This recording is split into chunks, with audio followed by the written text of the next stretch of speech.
Oh, I won't show you my mini for the campaign then, or maybe I'll show it to Oh you no, when come you on, let's meet see it. it. Let's see. Let's see her. I'm Oh, working. I'm working on him. Oh, oh, is he a At bad some yet? point, you'll find big boys, Oh big yeah. snake boys. Is it what giant snake?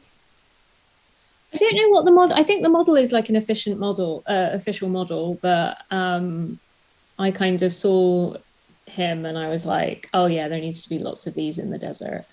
Oh yeah, yeah. So, I like that. and there is some history to do with this as well. Between So we'll snakes. see. We'll see whether you go there Okay. with your party. Right, here we go. Summon the witch. Oh, it's gonna be me soon. uh, Recording in progress. Hello, everybody. Welcome to Critically Average Adventures, and welcome to Out the Cold. This is a D&D 5e campaign I'm playing with my friends, and these are my wonderful friends. Ta! When we last saw our wonderful heroes in game, they had entered the town of Marein and met two of the sort of town council of Marein, and they were about to meet a third when we left off on the video. They were going to go to some sort of conflab meeting of sorts, and you know what? For once, they actually did so. They actually turned up at the meeting, went to a meeting, and had a meeting. Now, this was mostly conducted in our downtime, which we run on our Discord, and there was discussions had with the characters involved. So George, the strange glass of goo, and I'm going to forget everybody's name now because I haven't been in this game for a while. oh, strange ball of goo is right here. um, Lucas and Astra are the other two that are in the scene. Lucas is the owner of the board Weasel, who has given you bed and board for the night after making a deal with Arden. He was overcharging, you think, a little bit, and then Arden managed to broker him down for a 3-night stay and agreeing to do some little mission. Can you remember what the little mission was, everybody? Mm-hmm. Do you want to share it with those that might not have been in there in downtime paying attention?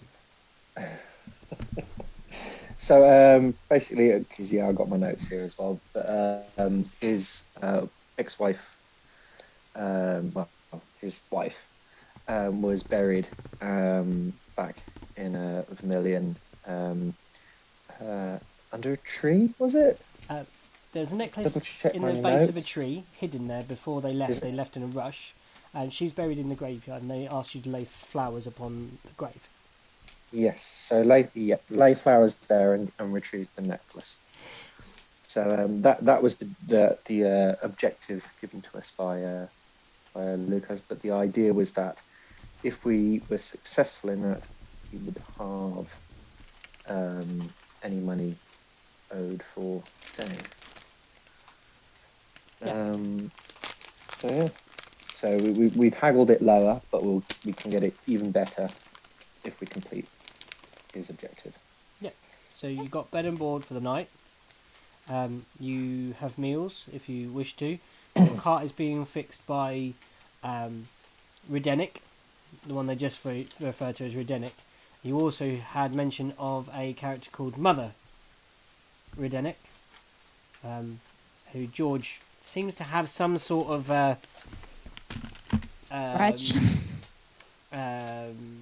issue with. You're not quite sure why. And that has not been investigated yet. And also, there seems to be, I don't know, Astra and Lucas seem to have known each other a while. There seems to be an affinity between them. Yeah. Yeah, they're very cute. Well, it seems to be pretty one way at the moment. Lucas seems to be a bit, I don't know, besotten by her. I don't know. Yeah, I'd say your reading of the situation But is we pretty right. but we haven't. I don't think we've seen anything from her reciprocating. No. But in regards to George distinctly has some kind of disdain for Astra. So we will see. Yeah, and that's where we'll probably come in. So, Okay.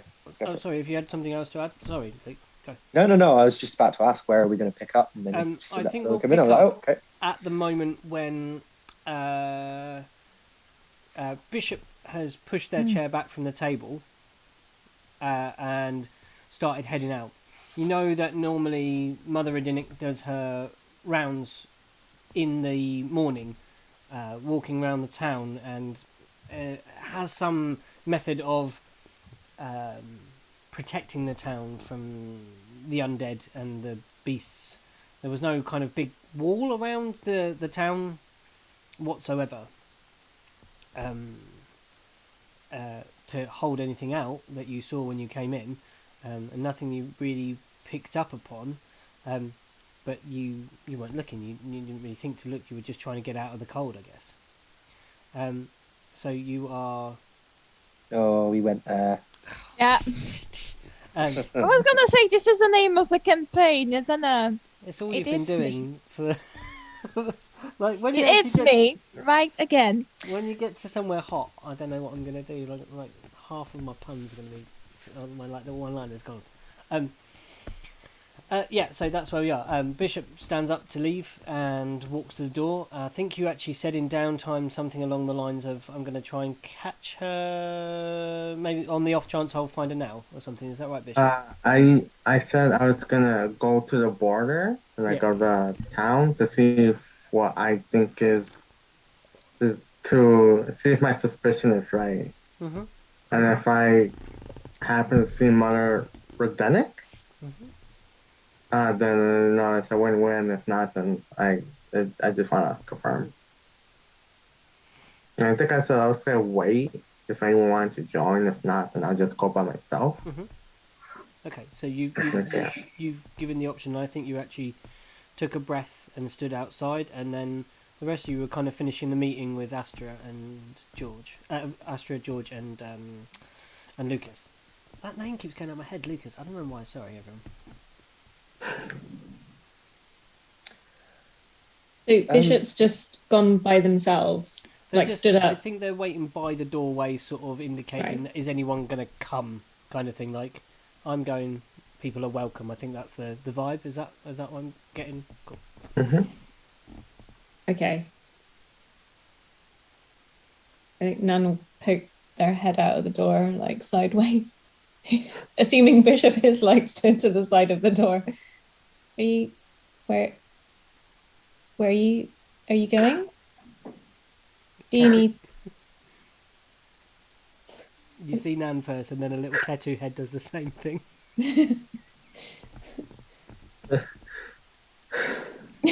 Should I turn up right? Yeah, sorry. Straight away, first bit of RP and it broke. I love it. I just see 90s Nan when I see Nan. Just like what was the question? What are you doing? Where are you? What am I doing? Where are you going? You going for a walk? Yeah, I'm going for a walk. We've been sitting most of the time where I have our entire way here, and I'm just gonna walk around town for a bit, stretch my legs. Do you want company, or would you like to some time alone? Company wouldn't hurt. This is a new town. Don't know how friendly the residents are here. So I'm gonna bring Ketu if that's okay. That's okay. I'm gonna shut. We're heading out for a bit. No, I'm gonna leave. Don't want to fur. Okay, be careful. I just imagine Kalu just running out of the door. Oh, one thing. Because I told Peter I would do it, and I will do it. 2 days ago, when we were gaming with Radius, he put a song in my head. So, as my revenge today, I am going to do each and every sentence that Nyala will say while singing. I was being very, very musical. Okay. So Just a head up. So we got a Why direction not? from we got a direction guide from Bishop and Nan. And we know where they're off to. What's the rest of you doing? So Muruk, Nyala, and Arden. Muruk, you've been quite quiet during this conversation. Maybe just thoughtfully listening, or maybe you're distracted. You tell us what's happening in Muruk. What's happening on Muruk, more importantly. Oh, a whole lot of stuff. So Rook is kind of was stood at the kind of outskirts of this meeting, and just stood there, obviously still wide open. Mm-hmm.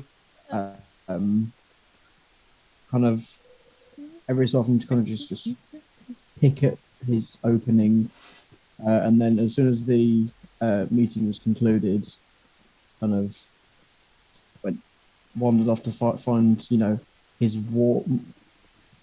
Right. Sniggering. Who is it? Come on. Own up. Robot. It's Harry. Honestly. Yeah, he's gonna go and find where he's going to be sleeping, Mm-hmm. and kind of, even though he's in the warmth of the room, he's still cold, or at least he kind of thinks he's cold. So he's gonna go and get like a big fluffy blanket or something, or like the D&D equivalent of an Udi or something. Yeah, okay. He's He's still a little bit. in the small, well-kept rooms of the Bored Weasel. The bed is a little cramped for a Maruk type form, a bugbear form. This bed is not ideally designed for. There is a small chest, and at the foot of the bed, and in it you are able to find thicker bedding. For those real cold nights on Frohouse. These are for you to pull up in the winter. This is not hard to find. You can just find these, just knowing how to use a bedroom. You have warm blankets, a small bed. That's going straight on the bed. Yeah. That's going straight on the bed. Okay. So you're nesting down. Yeah, he's kind of thankful to be in full wood, like solid walls, and not out in the snow. Mm-hmm. It's been some time because he's still not quite right in the head after almost dying in snow 3 times now. He's kind of, he listens to everything, kind of doesn't really have a word to say. We'll get on with it. Plods off to his room, snuggles up, and just lies there, just contemplates his life. Like, it's really fucking cold here. Don't like this. Way out. Welcome to the club. Sorry. I'm guessing it's noticeably more colder here than it is in Kakanzak's, being a small border town compared to being a great city. Mm.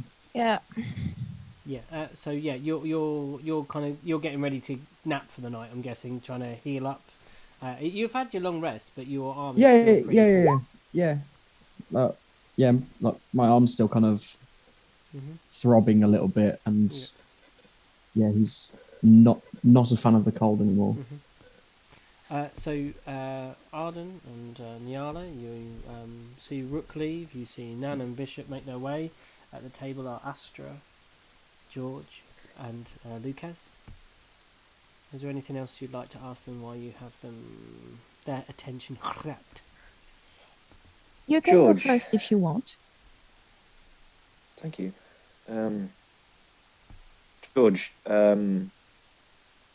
Mother Redennik, did they have anything to do with your current situation? No. I told Ah, you. then this is quite rude. I told you, please. I told you actually. Maybe it slipped your mind. I was studying under Litiana. Yes, but I wondered if there was some kind of, I don't know, something that has to be done to maintain your current state. No, I seem to maintain myself. Just top myself up every now and then.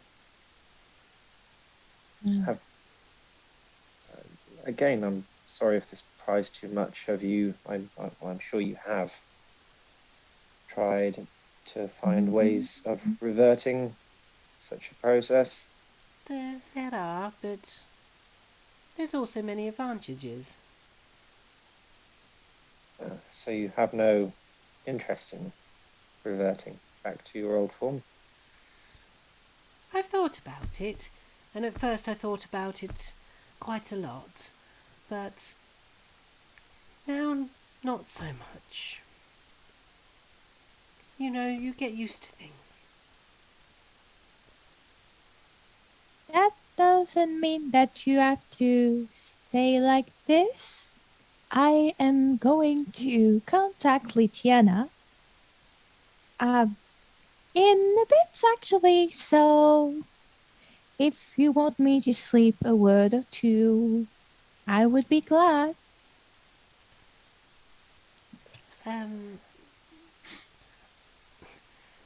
Well, I wasn't one of her best or most well behaved students, so maybe it would be better to leave me out of it. I found my place here. I'm among the council. I've got friends, and in whatever way, like a kind of hand gesture in your mind exists, like a kind of they do that draws your attention to Or wobble. yeah, draw that to like Flubber, to Lucas and Astra. And as you glance over, you see Astra like looking at a mote of dust and chasing this mote of dust, and Lucas like with his hands on the table, like just watching her watch the dust. George, what do you think about Mother Redennik? She's a witch of sorts. She's been here as long as the town. That's all I really know. But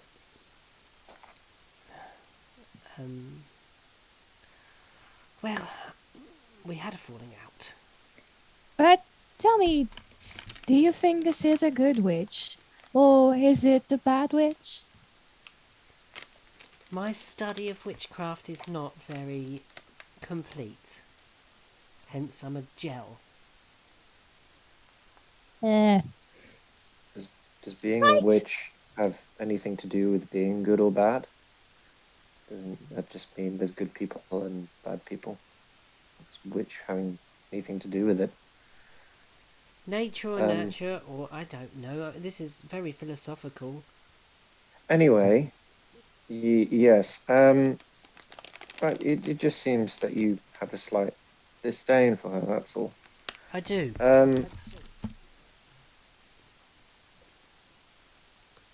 Any particular reason? Persuasion check. What? What you said? Persuasion check. Ah. Checks. Sorry, is my mic quiet, guys? No. You're good. You're good. Sure. I just think there's a little bit more of a delay than usual today between people. That's all. Shucks. That is a 15. They seem a bit reluctant, and you get the feeling like it's in present company. And so George speaks to your mind and say, "Look, buy us a drink, and I'll tell you more about it. You'll have to carry me to the bar." I mean, sure, if you want. That's what you want. Right. Lucas, Astra, thank you very much for your welcome and your hospitality. I'm Astrid going kind to of go and get. Sorry, go on, continue.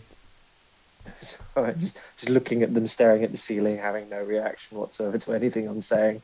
I'm going to get a nightcap.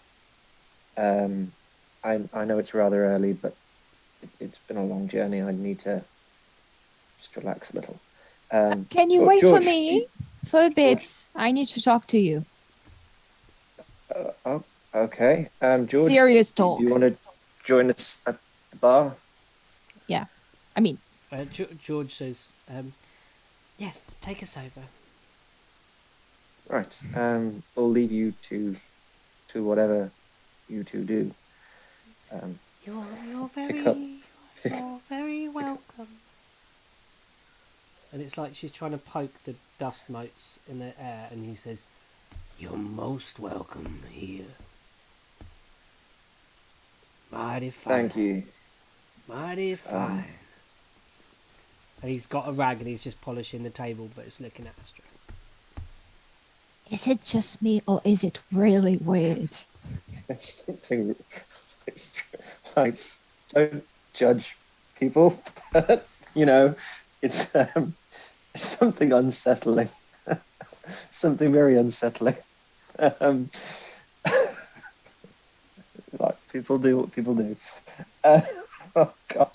Yeah. Anyway, picks up the jar that George is in and kind of just slowly kind of backs away, like awkwardly back over to the bar. It's like, okay, yeah. Very like Paul Rudd fashion, like. You are with George at the bar, and there is a goblin behind the bar. Leaps up on a small stool and slides you a couple of drinks each.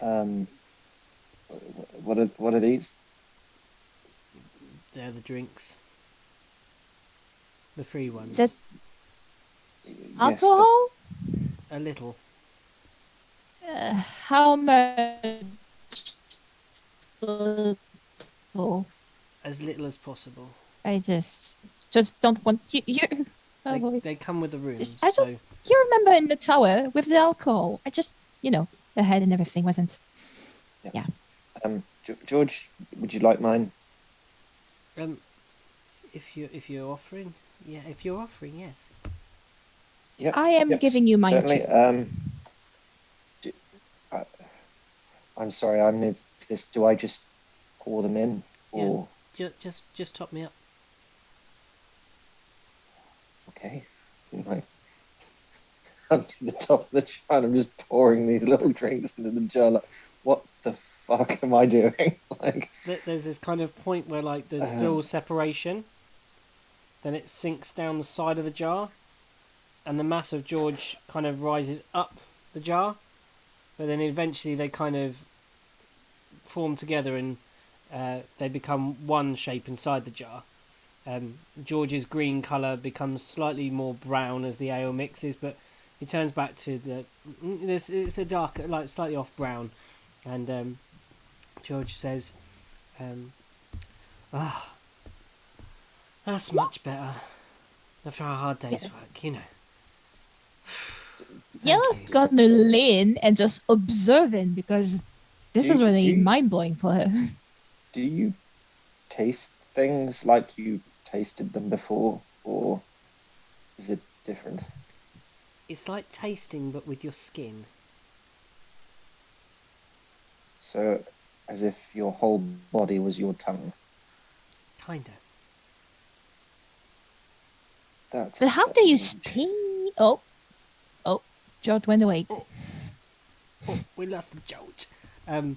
Couldn't deal with the whole body being a tongue. Being The full idea body- of tasting full with your body whole tongue. body. Imagine your underwear. Oh, Every time you went to the bathroom, well, if you sat down, then you'd taste the toilets. no! no. I don't want to know why. Do you think he has to Hover, bathroom? constantly hovering. Oh no. We were worried about what we were going to put in the Roll20 chat, and here we are talking about being a full body tongue going to the toilet. Luke, excuse me, you. You brought up the toilet. I just brought up being a full body tongue. I'm just telling you what's there. You guys make what you want of it. I don't want to Like a go any D&D further in monster, though. this. Like just a massive tongue would be like quite an interesting monster. I'm going to contact the fluffy folio and go, so have you considered a full body tongue? A creature that's just a tongue. Oh, Dumb thumbs. Like, what about a tongue? stop it! Um, Stop it! Anyway, so George kind of you think George's some of the tension is loosened from that, is less viscous. So, as you were saying, Look, my issue isn't with. Is I asked Mother Redennik for something and she refused to do it. Maybe she couldn't. She's got the powers. I'm sure she has. She protects this town. She, you know. what exactly was the something that you asked? Look at them. These two? Those two? two. Yes. Have you any idea how long I've had to look at that? I can get the torture of the thing. Yeah. Okay. So I thought I'm going to speed things up a little, because this has been going on for about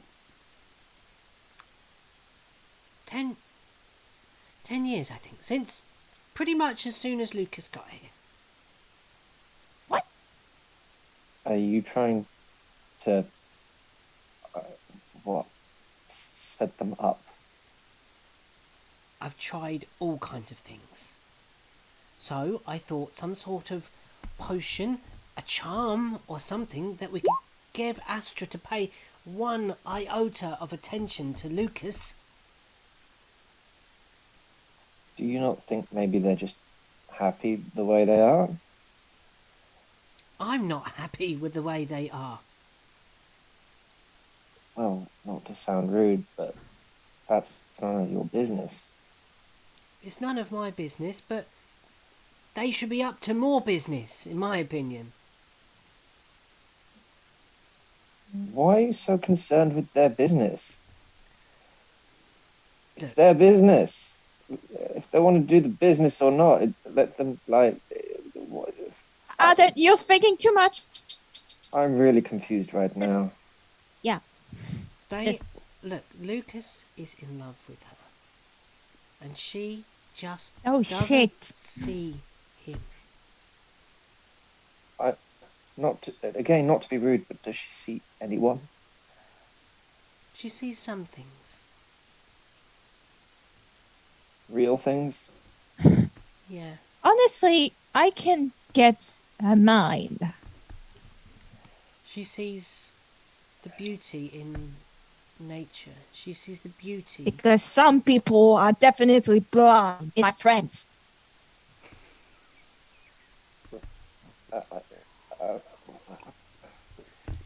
She sees the beauty. I can't believe I'm saying this, but do you want us to ask Mother Redennik to, I don't know, maybe even talk to Astra, maybe push her in the right direction without the need of, I don't know, possibly You didn't ask a charming love somebody against potion. their will? No, you? No, that's a bit... No, that's gross. Even for me, that's gross. Honestly, if you guys can come up with a way to get these two together, or make Astra see him, there will be a serious reward.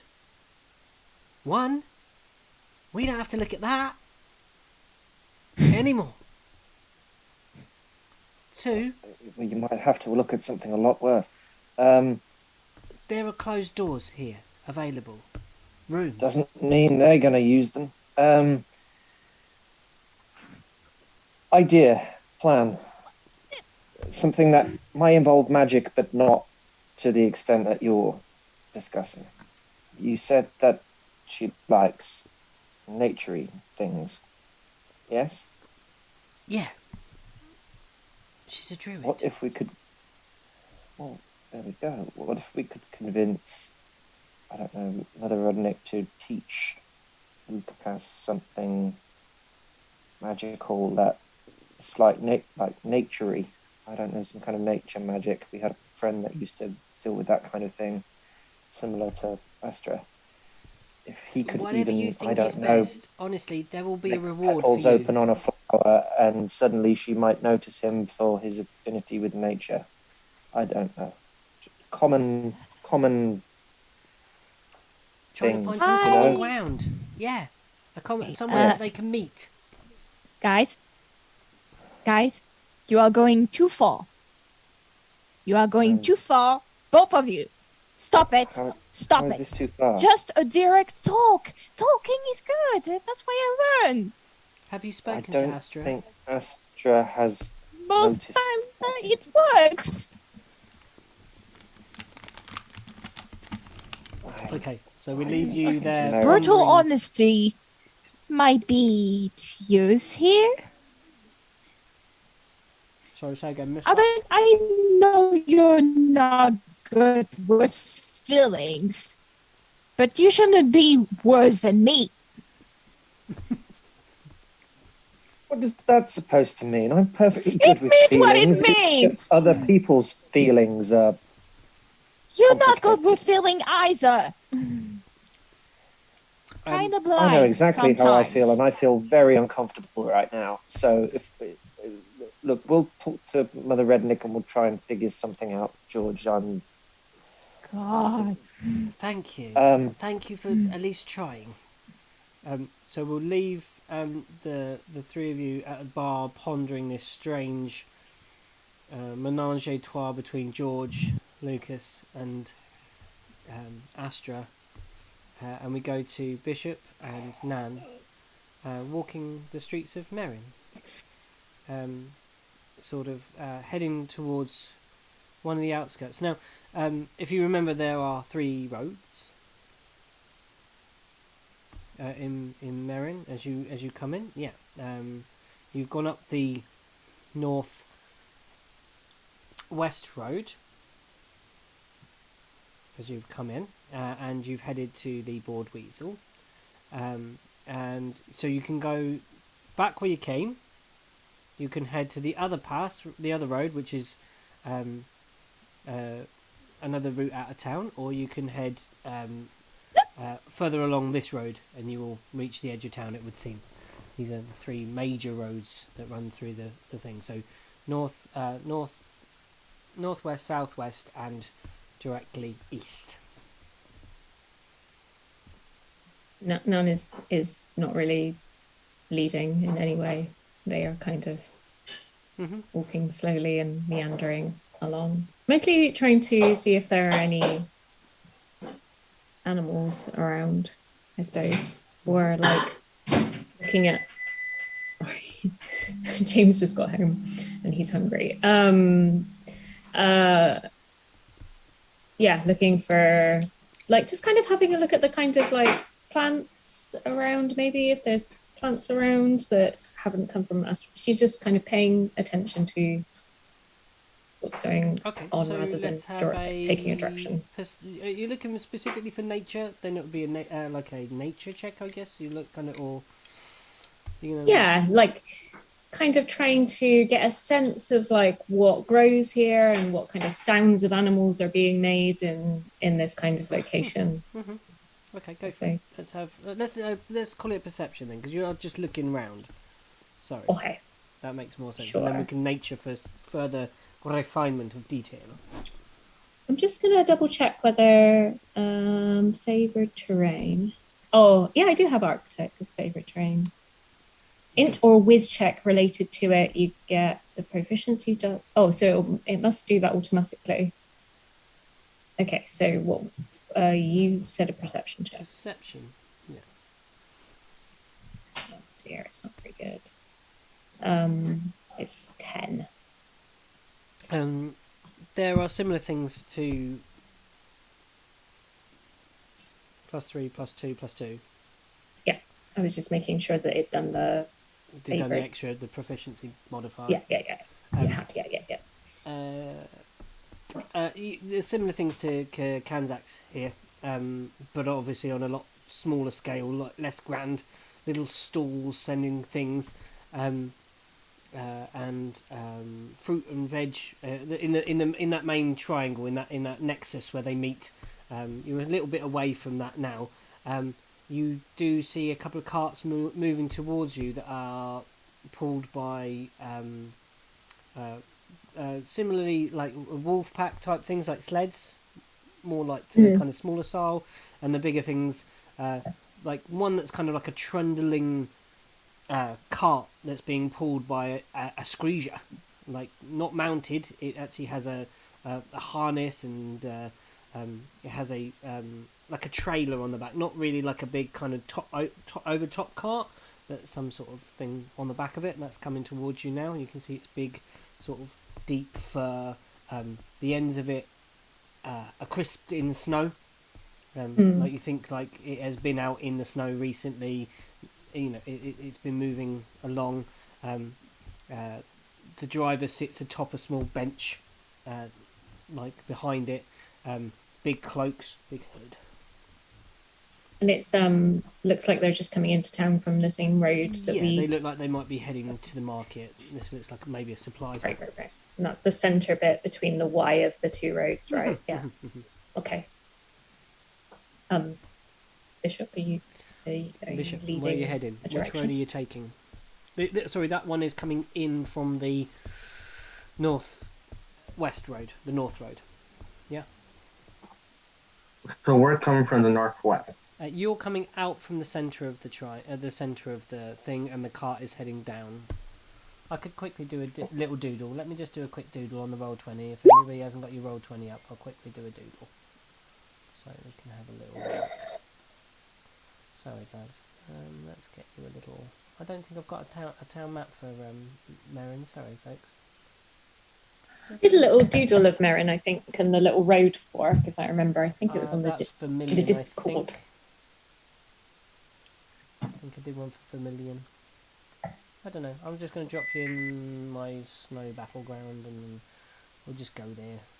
Oh no, we won't, because that's where the pirates are. You got pirate skeletons there. You don't want to be there.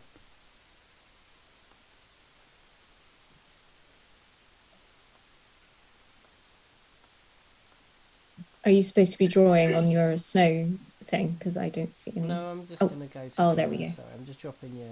No, this is not right either. Oh, yeah, maybe you can go here. Let's do a little drawing in this. Freehand. So the road you came in on is this one. There. Oh, hold on, I'm drawing on the wrong flipping layer. Am I drawing on the objects layer? Yeah. I see a map where we are all gathered, and there is lots of black, and it's like a little. Oh, okay. Sorry. That's okay. I see what I've done. I've been an idiot. That's alright. I'll draw it down there. You can be on this bit. So, yeah. So the map is like this. There's a small market here, like that. And the board weasel is about here. Right. That's the BW. And there's a cart coming in this way. Oh, okay. We came from the east? you kind of walked a bit up this way toward the board weasel, came out of the board weasel, and you've got a choice where to go. You can go out to this. You can go out to. But when we first entered town, we Yeah, came you from came the- in from this road. Yes. Okay, just one. This road is your in. This road is north, and this is south-ish. Yeah. Everyone got that? Everyone cool? Yeah. All right. So where are you heading, Bishop? Is kind of our question, I think. Which direction? South. Yeah, south. Probably all the way. To the border of town. Okay, so you're going to go back through the market square, and then out to the south. As you do so, you actually are kind of keeping pace with this, this cart. This you can tell that the beast of burden is quite tired. There are great pants coming out of it, and fogging, breath in the air as it walks down, and the rider kind of just nods as the cart kind of bumps over little ruts in the road and heads. It's going slightly faster than you, but not very much. This been out for some time, you think? Yeah. I know. In I don't remember if it was in Battle Time or in the private one. But you said to make an Arcana check, and I made one before. Mm-hmm. Do you want to use that one, or do you want me to roll another one? When you get to the border, yeah, you're welcome to use that one. Yeah, yeah. At the moment, you're still you're coming down that road, and you're heading towards the centre of the town. Is there anything you'd like to do on your way? I'm gonna rummage in my side satchel and pull out. I've got 6 Frohast berries that I think I got when we were camping at some point when I did I'm gonna take out one, even though it's barely anything compared to the size of a screeger. I'm just gonna kind of hold it out closer. There is a hot, wet snuffle, and it seems that the nostrils pick that up instantaneously, and the beast begins to turn, and then so does the owner. Says, whoa, whoa, whoa, whoa, whoa, whoa, whoa, whoa, whoa, whoa, whoa, whoa, wait, oh, you and your stomach. And hello. The hood's pulled back, and there is a rather well-fed dragonborn sat on the thing. The neck fills the cloak, and the cheeks are quite puffed, and there is horns that curl round and kind of come back to the face here, and they've got a kind of a blackish tone to their scaling. Whoa, whoa, whoa. You and your stomach. Oh, go on then. And then he kind of releases the rein a little bit, and there's the hot wet on your palm, and the beast seems a little bit sated. Tries to nuzzle you further, and come on, you've had enough. Come on. On the nose. Mildred. What? Go on, sorry. Mildred? Did you just say Mildred? No. No. Okay. I thought you said I can Mildred. though. That's the screeger. Oh, I love that. You'll get to that, I'm sure. In fairness, I heard Mildred as well. Mildred. Hello.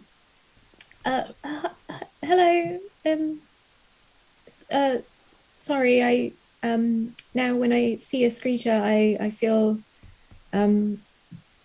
like I want to give them a berry immediately. So sorry if I distracted them. That's okay.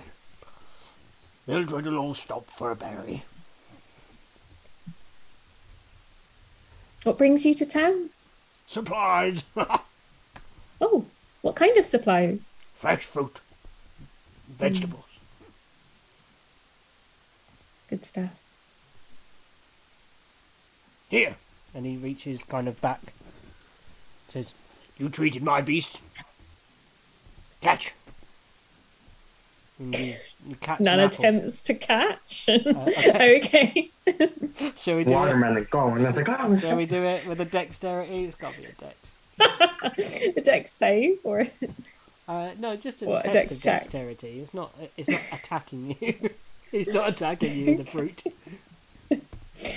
Oh no, it's rolled fruit! a natural one. You do that thing where you hold your hands out and it goes straight between your hands, and then He wasn't attacking her with the fruit. He is now. Does it hit me in the crotch or something? it does that thing just above the pelvis. Oh no, Yeah. that's the worst. Like on that bit there, and then drops I to the style floor. it out by just bending down while I'm in pain to pick up the apple. Style it out. Styling out, dropping fruit. Nanyana Yeah, style it 2022. Styling it out. Style it out. Crotch apple shot. Style it out. Bye. You pick up this really, really, well, what was a pristine apple, now slightly snow covered and bruised slightly, but yeah, really, really lovely piece of fruit. Thank you. My pleasure. Mildred, no, that wasn't for you. Come on, Mildred, come on! And he tries to guide this ravenous creature. Look, well, you'll get fed later on. We'll stable you up in a bit. We'll go to the weasel. Don't worry. We'll just drop the cart out and come back. And they're slightly ahead of you, and they meet a market stall trader, and you're kind of following up behind. And you see him unhooking the thing, and he gives you that kind of like he's talking to someone, and then it's like, I threw them an apple and they couldn't even catch it. And fresh fruit, I mean, it's not easy to come by in the waste. And that one. Hello.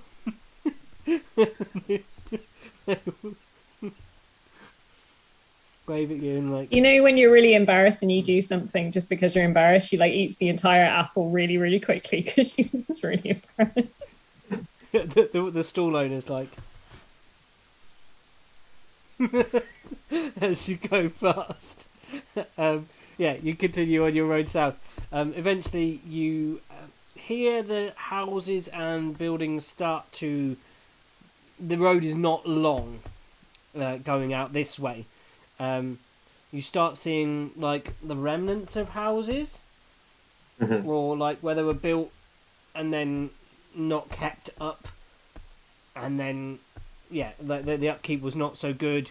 You see a couple of like old troughs that have frozen over, and things like that as you move out on that road, and the road becomes less traversable.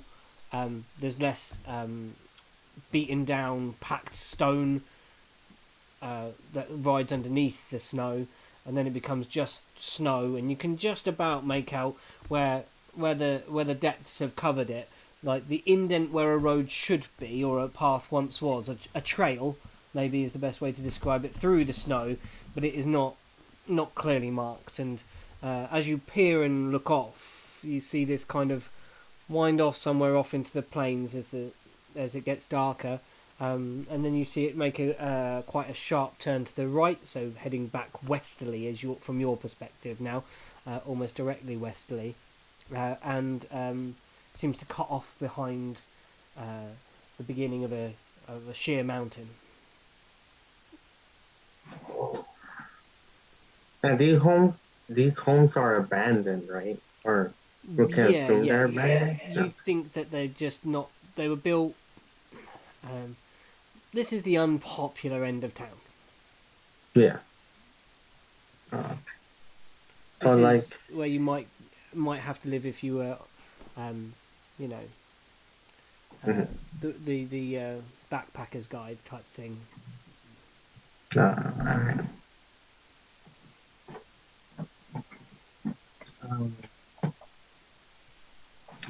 What would you like? Yeah.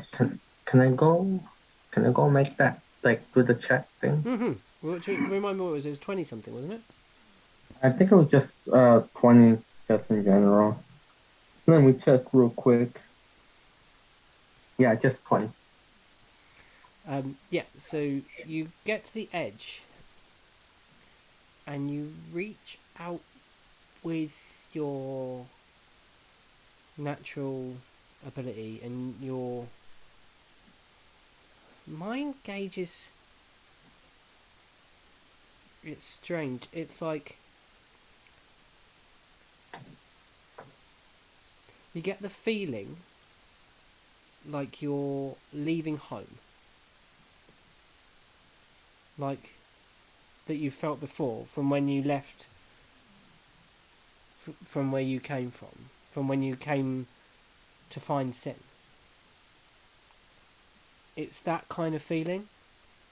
That's what the Arcana feeling is. But you know you're sensing magically, but that's what you feel.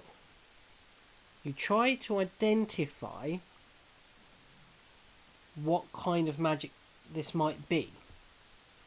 It's some kind of field, but it's not anything you can name, not anything you can put your finger on exactly.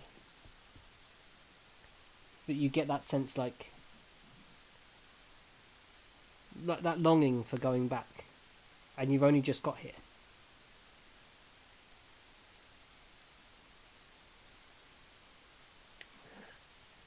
But not longing for your home, almost like For this longing one. for here. Oh, but I don't like that one bit. And you have your remember you have your friend Nan and Ketu with you, so remember about if you're gonna let them know what you're doing. So you would Nan, what you would see is I don't know. Describe how you test for that. How did you reach out with your Arcana Bishop? RP it a bit, give some flavour.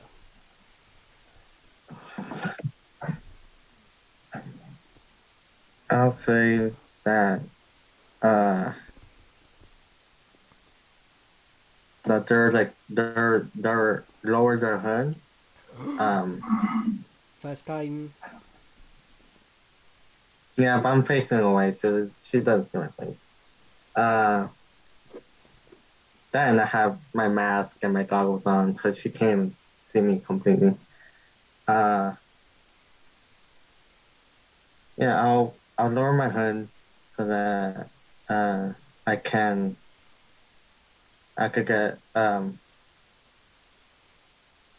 I could feel the energy more, so to speak. And I'll say that they'll go back and forth between that sensation. They like a trail, I guess you can say, so that I can see where exactly it starts and where it ends. Like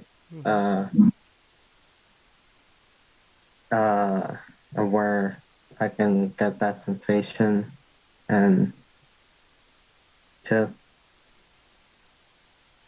You're kind of like scanning for where it starts. You're like doing like one of those like a metal detector thing, I guess, with your as you're reaching out, trying to work out where the edge of this thing is.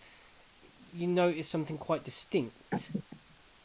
As soon as you're not feeling not at home, when you feel at home, is the line where the houses are good. Beyond that,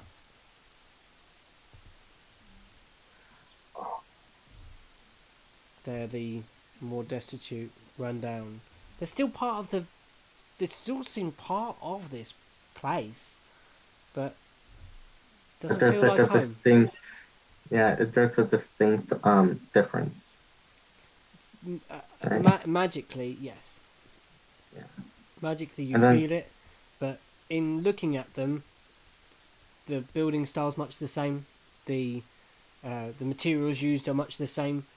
The thatching, the stonework, the wood harvested from the small amount of tree fodder that lines the bottom of the mountains. Yeah, very similar. In built by the same builder, possibly. You don't even know. Maybe Redennik is like kind of building these all the while, but as soon as they don't feel like home, they don't appear to be homes anymore. How close is Nan? How close are you now? Probably like 10 feet. It's not going to be like super super close, but it between like 5 and 10 feet. But Ketu's probably in and out of your legs, causing you a nuisance. So So I see Ketu getting that similar experience as I'm switching or as I'm transitioning from Home and not home. that home thing and that. Would Ketu feel that? Mm-hmm. Make an animal handling check, I guess, to see if you can sort of appreciate, or an insight check, I guess, would be better, wouldn't it? Insight. Yeah. If you can gauge what the animal is feeling. Oh, not good. Let's see. That's 16, but I have to roll for fucking 3. 7. 7. They kind of go out, do that thing where they stop and lift with one paw, and then kind of come back to the other side into this circumference, and then they go out again, and they come in, but you're not sure if this is just Ketu fucking around. Yeah. Fucking class, man. Round ball. If Bishop has just been stood there doing something weird for a Ketu's while. kind of like, he's like sensing, kind of stepping here and there around the place, around the border of the town. You would see some peculiar activity now, and it wouldn't be like a... But like, several seconds of somebody just doing some stuff that, right? Yeah, definitely. Okay, right. It's not just... like... Yeah, I mean, if it goes on for like more than 15 seconds or, I think Nun's going to kind of come closer. Hey, what's up? What? That's always gonna get me. That's always gonna get me. It's the new high five thing. Nun hasn't high fived anyone in a while. We need to bring it back. Forgot about the high five. I know, right? Yeah. So they ask you, Bishop, hey, what are you doing? Or is there something Does she cross the border? I don't know. Tell me where you are. Where you... I guess like if Bishop is like here, then I've kind of come up to the side and kind of peering around. So like the angle of me might be sort of possibly just over, yeah.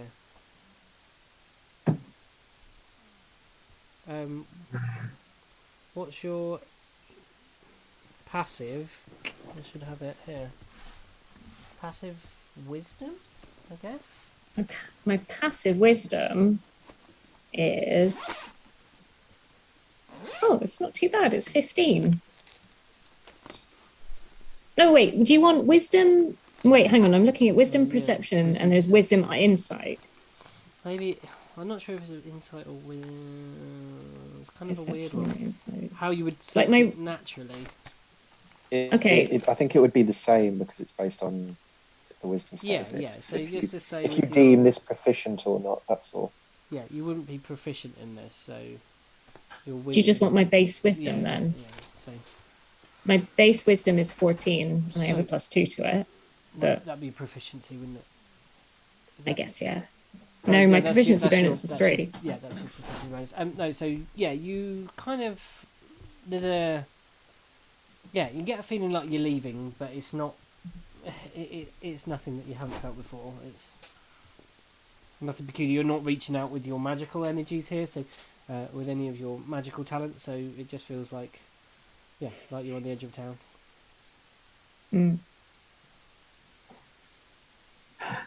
if Ketu's doing something weird, I guess if Bishop is being quiet, I'll also kind of have a look at Ketu.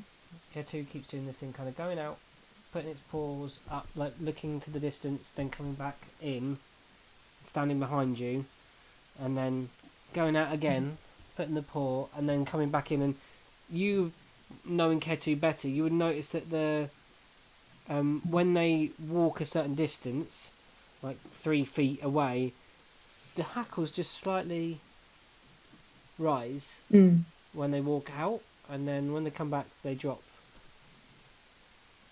And he's acting weird, like Yeah, danger weird. A bit peculiar. Like you've seen them do this when they're on the lookout for prey, or when they're on the lookout for something. They're like nosing about, trying to find more gravy. Okay, not like when cats and dogs like see ghosts. You know, when they like do a weird thing where they're seeing ghosts and they just kind of a bit like that. Oh, okay. Yeah, it's a bit spooky because you can't see what they might be focusing on as they leave. If I move 5-10 feet further away from the border, does the sensation get stronger? You move 5 feet. It's strong. 10 feet. Still about there, and then you reach the edge of the 15-foot, and you wonder what you were worried about.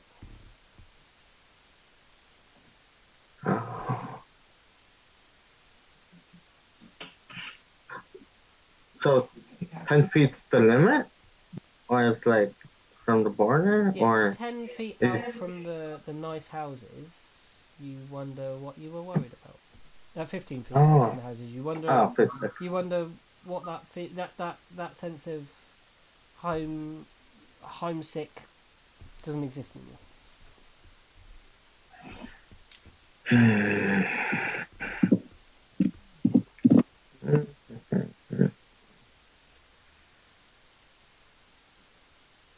I'm going to leave you ponder at the border for a bit, if that's okay. Well, can I, unless Bishop is going to say anything to my question, I think they just walked away after I asked. So he went like this, and I said, "What's up?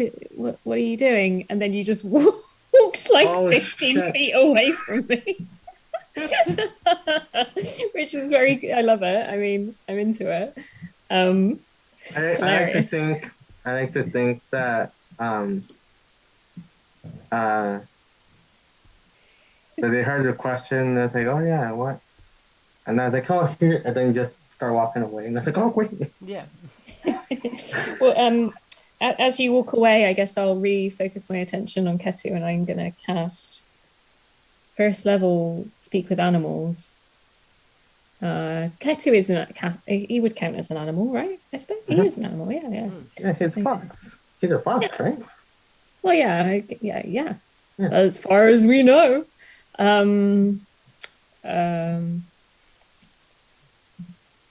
Okay, I've marked off my spell slot.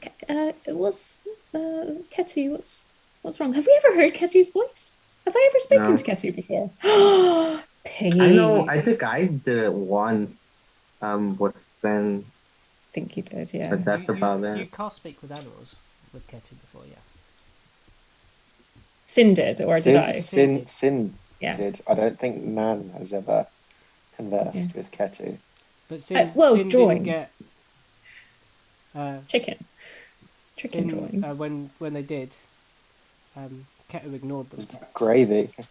It was more about gravy and everything when Sin did it, if I remember correctly. Ketu, what? Is there something? Ketu, do you say this out loud? Yeah. Yeah. Ketu looks at you on the off weird stare and kind of walks towards you and then lays its body down a little tumbler in front of you, like, and then scratches, like, pushes snow in a line, like, starts digging along, like, scooting snow back under it and digging backwards. Is it under the snow, or are you? Ketu keeps going backwards and seems to be tracing something. Oh, okay. I guess I wait for a bit and see whether he sort of has something to finish. And Ketu is 30 feet away, still digging. back towards the town or towards Bishop? In almost the circumference of the town.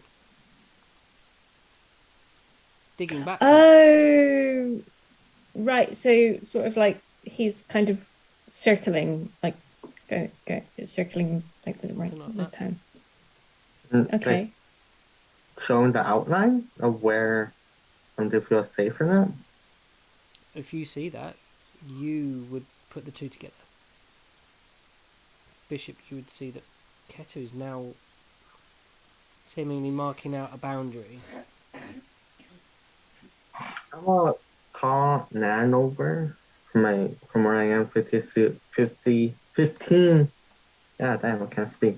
15 feet away and see her reaction as she's coming towards me. Oh, yeah. I mean, I'm gonna sort of say to Ketu before I head over. I'm not quite sure what, because I don't really know what Bishop has felt. So, are you looking for a bone? And then I'll be right back, Ketu. It looks up. Frozen Cocks chicken. the head to the side.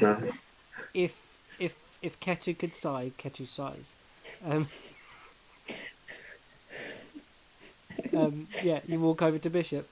With your passive, you don't pick up anything too much.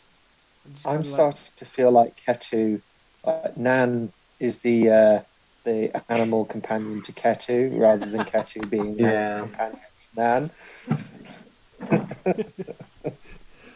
Rude. This is Ketu's story. Nan's just along for the ride. We'll just change the name of the campaign to Into the Gravy. Look, No. look, I keep trying to raise my int score. It's not happening. The dice do not want it to happen. So, I mean, this is where we are. Okay, so, We'll get there. The longer we do it, the DC will reduce, hopefully. Nan, you join Bishop on the outskirts, looking back into the town, watching your strange companion scooting back in an easterly direction in a circle around the edge of the town. It hasn't stopped. Ketu carries on digging 60 feet away, digging backwards, scooting. Maybe. Fat bum in the air. Oh, bum in the air. Okay, so it's not that he's got poop stuck to him and he's trying to scoot it off. So no, like hopping backwards. why? Do I see a noticeable difference? Sorry? Do I see any difference with in the end when she crosses the little line that Ketu made? Insight, I guess. What's your insight? Just do an insight check. You're trying to establish a difference, so you can actually roll for it. Sorry. Insight check. And listen, man, she had great perception insight at 12. At 12, they smile. They seem confused as to what Ketu's up to. They might be a bit hungry also. Ketu or Nan? Both. Both are up for some gravy.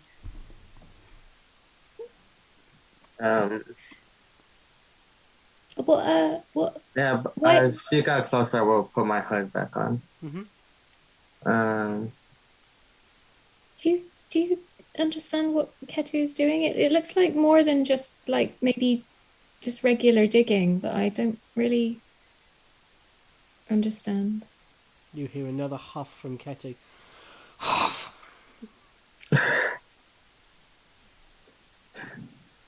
How would I describe this?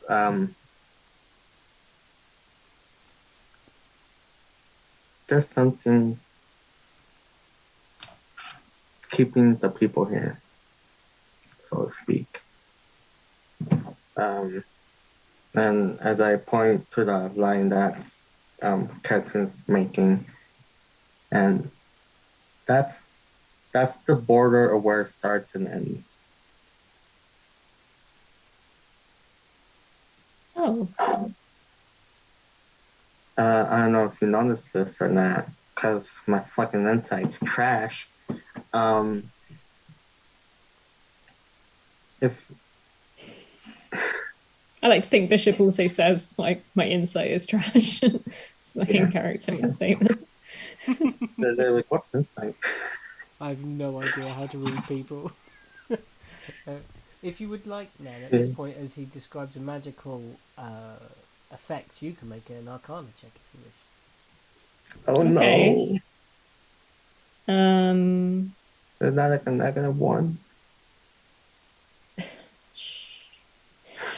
Well, if it's about terrain, if I make an int check, maybe it gets Advantage?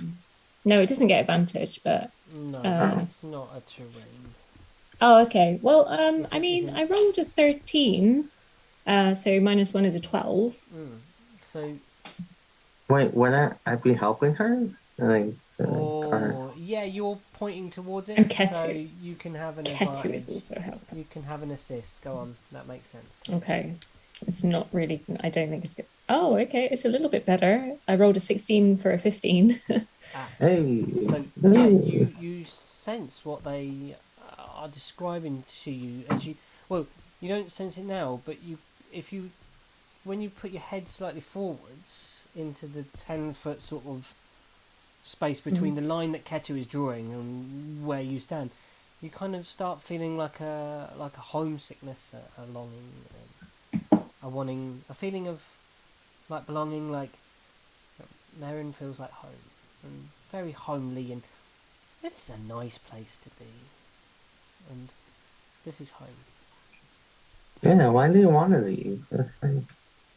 Like, always stay here.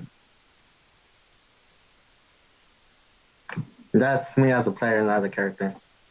I don't know whether Nan really has a concept of home as a positive place. A feeling of comfort, then, a feeling of snuggling Ketu neck. Okay, Safety. yeah. Safety. Okay. Safety. The feeling of. The feeling maybe that you've been seeking and keep getting into trouble doing, but feel like you might have found with these folks here. With a feeling of your party, your compatriots. Almost dying. Who feels safe with us? Honestly. Okay. No. The question is, who feels safe with you? So not necessarily about a place, but about a situational.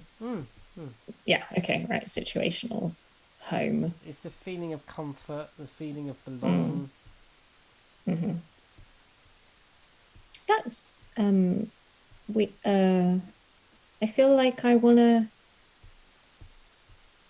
go in more, but it's not. It doesn't happen once you've kind of moved furthest away from the threshold. It If doesn't. you moved into square 15 foot away, you don't feel it. Kind of like it's got gravity, a gravitational tractor like beam. it has a certain diameter to a radius. Psychological need to want to stay. Yeah, something like that. The further you get away from it, the more it affects. I'm going to leave you guys there for a minute while you're pondering this and see what our barbarian is up to in the room. So, Rook, you're alone in your room, your arm stinging, and what would you like to do with this currently found information? Where would you like to go? What is on Maruk's mind?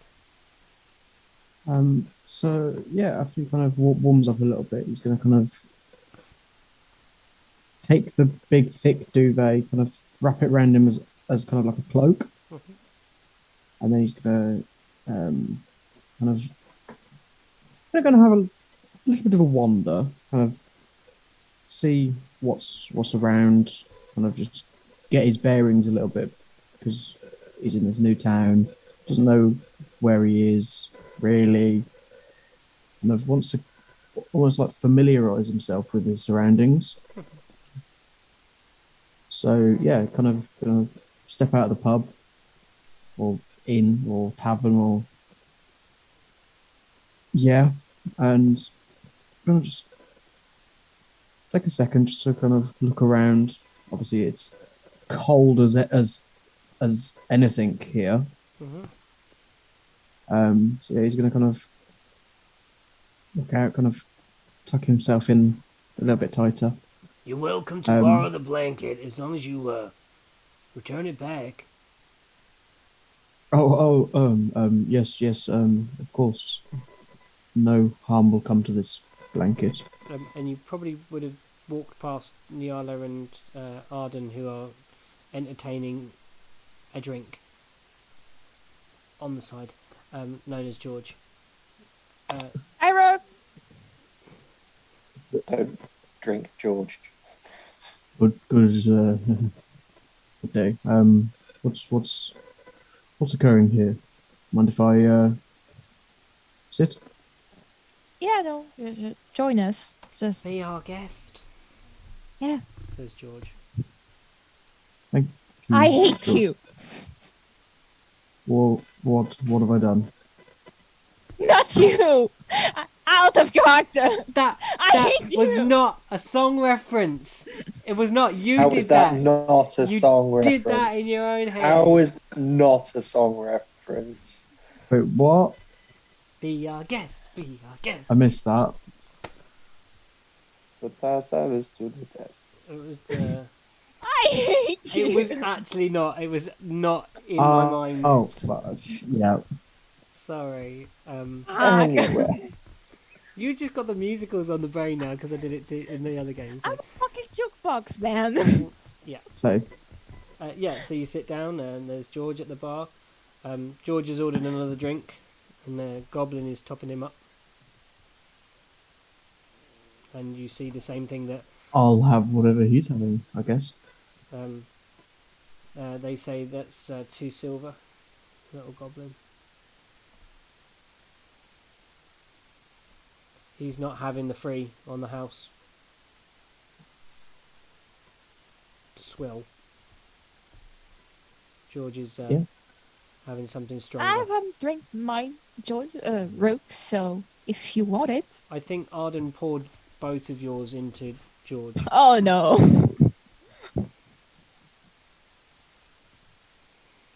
It's, yeah.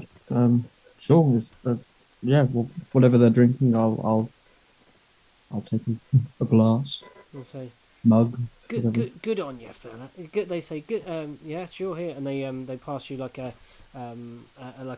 stronger brown ale, slightly. When you sniff it, you get the kind of hopsy type thing. That kind of, like almost like a dry cider, maybe. That's the kind of thing you're getting. That kind of little burning in the top of the nose. That kind of slight must to it.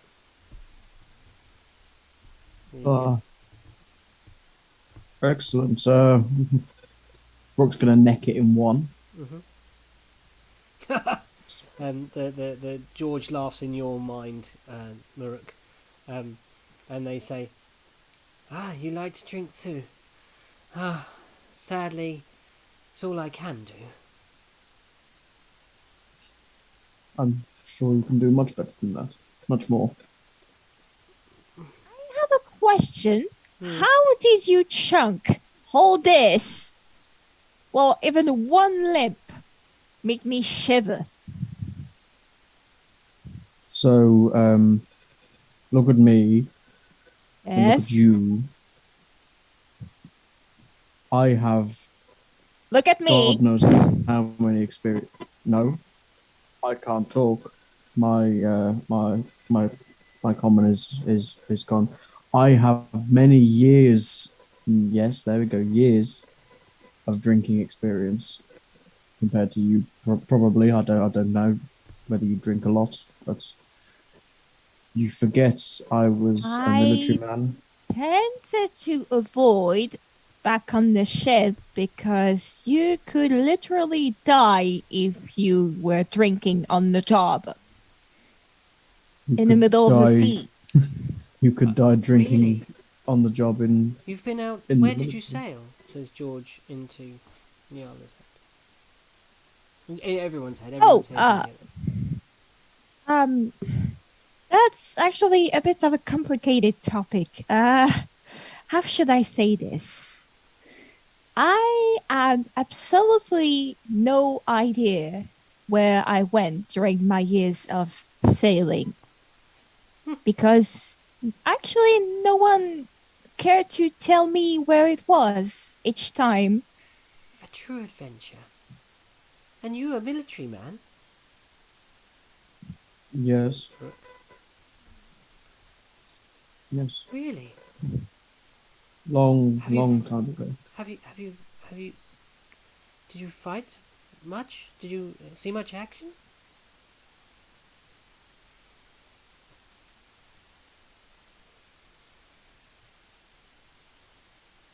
Did you see much action? Oh, no. One of your dreams nags at the edge of your memory.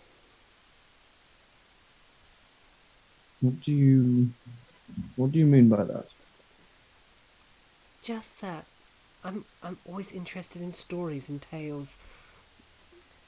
I'm a bit of a amateur historian when I'm not working.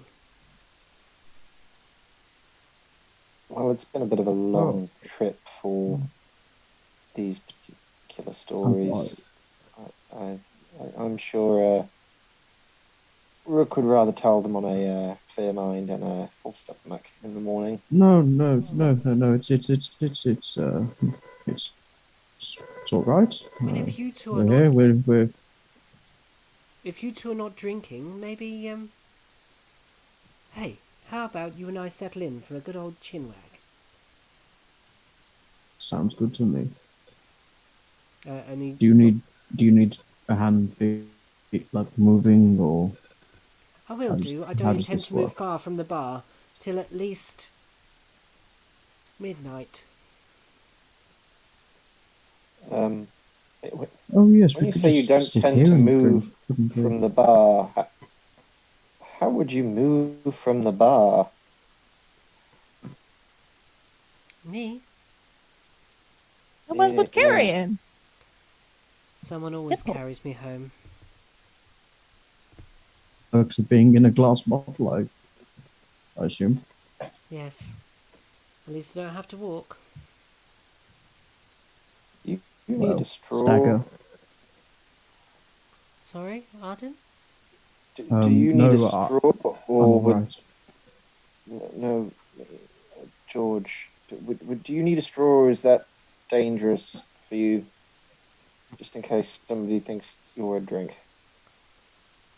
I've tended not to put straws in myself. Yeah, probably best. I'm sorry, I'm thinking out loud again. You're thinking too much.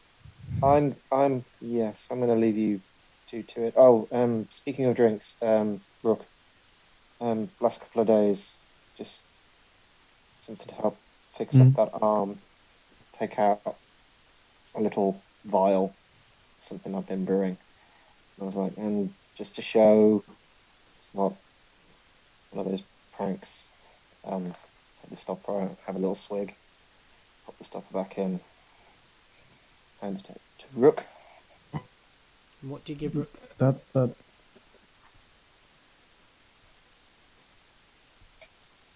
It's basically the like a healing potion, but it's gonna like help heal his arm up a bit. Mm-hmm. so, thank you, Arden. It's not necessary though. Thank you, nonetheless. should help. But suit yourself. Anyway, If I feel the need for it, I'll Could you let me look at your arm later, please? Rook? you're sorry? I think we're cutting out a bit. Yeah. Yeah. Niala asked you whether they could look at your arm later. Later. Please. Yes. Later, So I think Oh no. maybe. You're going to tell me later, and every time I'm going to ask, you're going to say again later. you hear in your head the sound of and the goblin arrives with a large bottle, and then you hear George say, "Put it on my tab." And I will leave on that note. This bottle... No, I have to talk to you. Okay, So so you can Nyala, you talk to me without give these chase. two here. After Arden. Muruk, you are left with George. And this bottle that is produced is in like a sackcloth at first. Mm. And George says to you, "Go on." What, you don't want the first sip? No, unwrap it. Unwrap it. Oh, right. Okay. I will take the bottle and I will unwrap it. The top is sealed in like a wax with a string embedded in it that you can pull, and you start peeling it round like this, and the wax crumbles away, and it looks, on the outside it's dark and brown, but I think this might be where it's discoloured. As it peels off, the wax underneath is this most beautiful shade of green.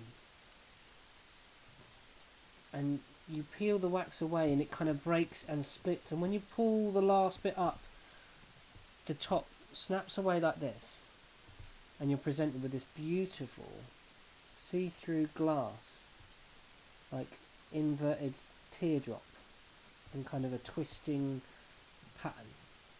And then you slide the edges of the Hessian sack that is rough around it, and your hands slide over this opalescent glass bottle, and it is twisting all the way round it and shimmers iridescence, and within the liquid is like a pale green and bubbles slightly when you knock it. Head down. Go on then. What is this? What are we drinking? A week's wage. Beg your pardon? A week's wage. Well, we best savour it, haven't we? Would you be mother? Pardon? Would you be mother? Mother? Oh, yes, of course. You bought the first bottle, so it's only right that you take the first drink. I'll I'll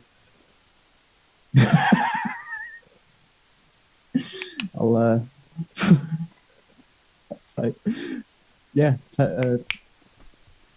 pour a little bit into George's glass. You notice the gelatinous form visibly shudder as you pour the liquid in, and it dances, and you see that within George there is a glow, like that shimmering, that bubbling is almost inside of him when it absorbs, It's like it's now maybe slightly carbonated. As you pour this on, and as you take your sip, this is like drinking sweet nectar from a flower in the forests. This is smooth and sweet, but the bubbles kind of prickle at your tongue as you start to drink this thing, and it is highly toxic. You can smell that the levels of whatever is in this, alcohol or something else, is high. He says, "So, tell me more. Where did you serve?" So, I was. Yeah, that's.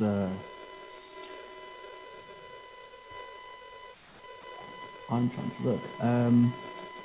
It's like a really high pitched whine. Is that you? Is I that me? think it's George's mic again. Oh, Yeah. We can still hear you, but like, there's like this weird sort A of. lot of interference. You've got like a full on, like, Cthulhu mythos ghost in your technology. Left over from Pete's Cthulhu game. I will eat your heart.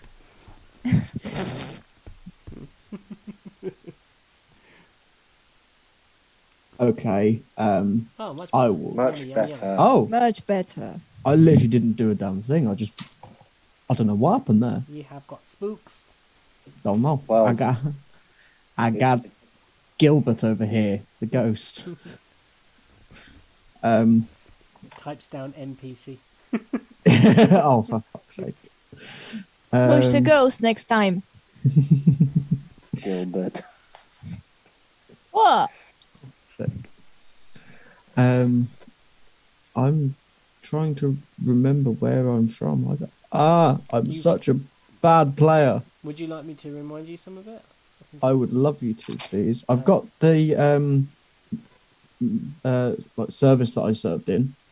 Yeah, you fought mainly in Gregdon, around the town of Ranashan.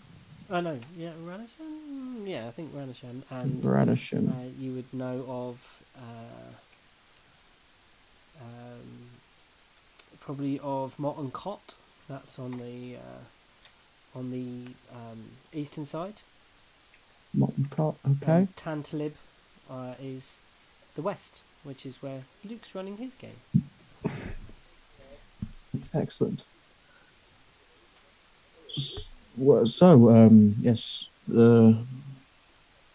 I was outposted in a little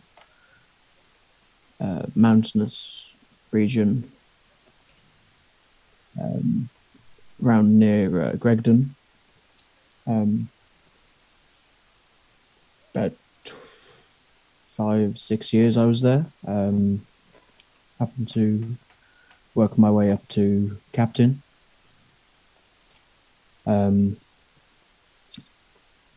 Then situations changed, and I'm now not. But again, that's a long story. Too much politics for my liking. Many interesting things defeated. Lots of loss, suffering, pain. As you can probably see from here. And looks upon your arm. Well, you kind of feel the attention come upon your arm of whatever serves them as viewing or seeing, and they say, "What is that? Is that metal beneath the surface?" It would appear so. What do you mean it would appear? I will be completely honest. I don't remember ever having metal put in my arm. I just I woke one day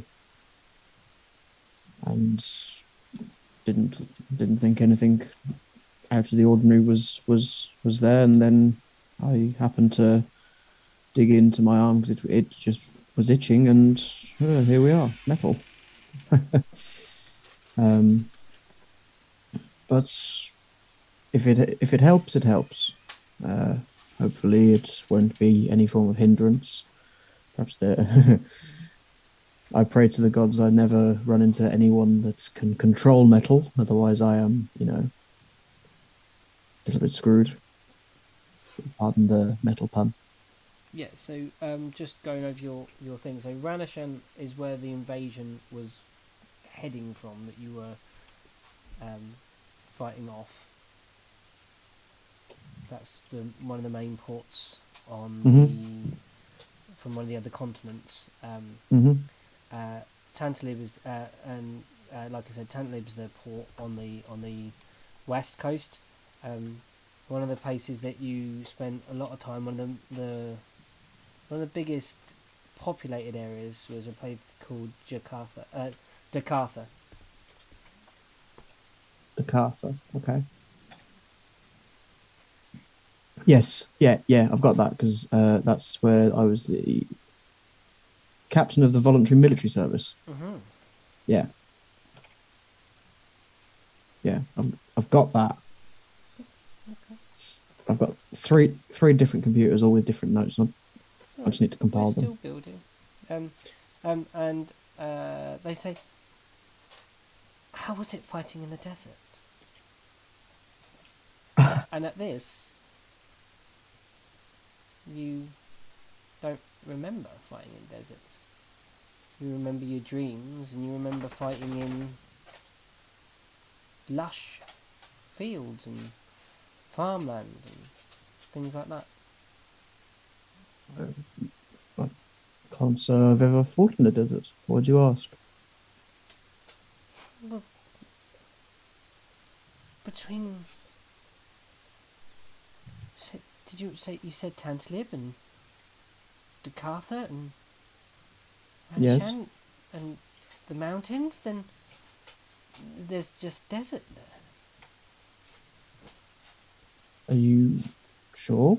Because last I recall, those areas were these lush green, granted sometimes quite red fields. No. Anything north of the dead city, Jakarta, is desert.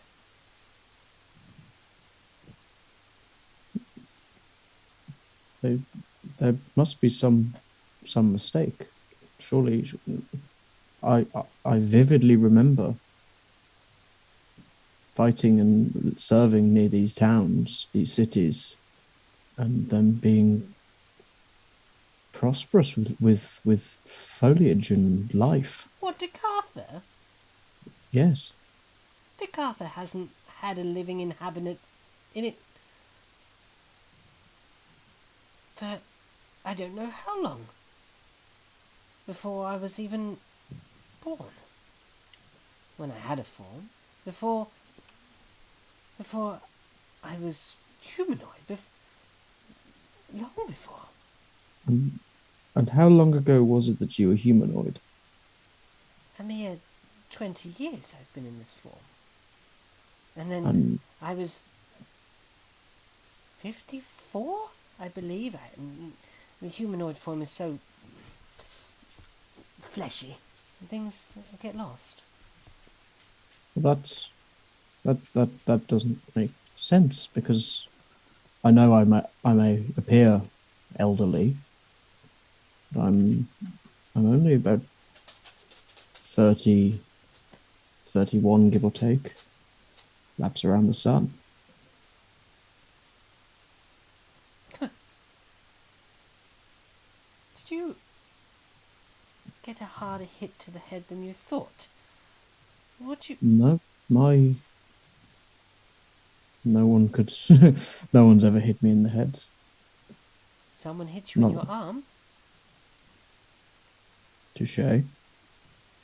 But they didn't live to brag about it, though, did they? Well, no. I suppose they would not have. I don't think you would have left them standing to have taken your arm. Oh God, no. So surely anyone that tried to hit me in the head would have failed and been put 6 feet deep. What a fascinating conundrum. You remembered Cartha alive. Yes. Fascinating. Tell me what else you remember. I mean, if I'm honest, my memory is a little hazy, but surely that just comes with all the bare knuckle fighting we did in the army. No, I've never been a military man. Well, so whenever we had some downtime, a lot of the boys, we obviously had some pent up aggression. So we used to spend our days, for lack of a better term, punching the living shit out of each other. Sounds ruddy. It was a glorious bonding moment, put it that way. But I never got hit in the head that often. I was there's a reason that I was captain. One of them being that no one could really go toe to toe, or in this case fist to fist with me in these events. Let's talk more. And your evening descents into more of you trying to think back, and you remember the flashback to the green fields where you were carrying. You remember a large explosion in one of your dreams, and you remember the sounds of battle around you and beautiful verdant grass and the cries of war. You remember seeing your ear floating in a tank. You remember an individual with a long moustache. That wicked moustache. What? You remember his tinkering, his like casts and things. yeah, his automata related pieces that he was creating, and you also remember your strange experience with something fey that seemed to make your hallucination of this place and his workshop again come to the forefront of your mind. And it's up to you if you relay that to this individual or not. So if you want to keep that there, I'm just giving you kind of little prompts of what flashbacks you have experienced. So I'm kind of just going to talk to George about just like different like war stories and just tales of adventure. Mm-hmm. Gradually you work your way down this bottle, and as you do so, George is getting more translucent as he is more dispersed. So there seems to be some sort of equation between how well George can communicate with you and how dissolved George is in this toxic brew. And the evening ends in slurring and camaraderie, and he said, the evening kind of ends and says, If I had arms, Maruk, I would embrace you.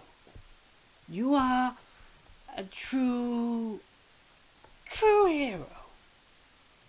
No. Okay. No. Okay. You go. I've not finished. I finished. How's about and hear me out on this. I'm all ears. If I had. Good one. How's about I hug your jaw? Be careful. Be gentle. I will be as gentle as an egg. No, as holding an egg, not as an egg. Imagine you, a great big hairy egg. A great big hairy egg with massive arms and little legs. What a terrifying thought. It is, isn't it? Is there any more? The bottle is empty. Is there another bottle though? You can ask the barkeep. Barkeep. Yes, you fine fellow. Hello. Do you have another bottle of this fine liquid that me and my new good friend George would be able to indulge in, There is potentially? one more. And what, pray tell, good sir, is the cost of said bottle? 15 15. gold. Absolutely. Bring it out. Oh! Their eyes go wide at that, and then they carry this bottle over to you with all the ceremony that it deserves. And you're welcome to drink into the night with George. Yep. I put the 15 gold on the counter, and me and George continue to get suitably pissed. Okay. Oh, Beautiful. no. Okay. So we'll go. I think we'll probably take a break if that's okay with everybody, because we're at 10 o'clock-ish, and then I think what we're going to do is come back with that RP with Arden and Niala, the conversation there, and then we'll kind of find out if you're going to go back and kit down at the inn, or if you're going to further magically investigate Nan and Bish. I would say so. Witcher is pretty much like a D&D game, but with one principal character that just pick up some allies that went just everywhere. Welcome back, everyone, to Out of the Cold. We join our game back as Niala and Arden leave the main bar of the Bored Weasel, leaving Maruk and George at the bar, peeling a bottle of something terribly expensive. Glad I got a cup of coffee for this because I'm going to need it. Here we go. Okay. Come on, I'm not that bad. Just a little tip, Celia. Like, I think it's to do with the lag thing. Just make sure Luke's finished his sentence before you go, because I think there's a lag thing going on today. Like, it's really overlapping in places. Okay. There is, yeah. Cool. So go. So what did you want to talk about? First, you told me that we were going to send something to Litiana and Trace. So? Yes. I need you to just message Trace and let them know that you arrived. Okay. And we messaged them earlier on our travels and told them about the letters I had left, but I said that we would, in one of those letters I mentioned that we would, What did you put in those? What did you put in those letters, even? just instructions if things weren't to go the way that we hope. I've tried to convince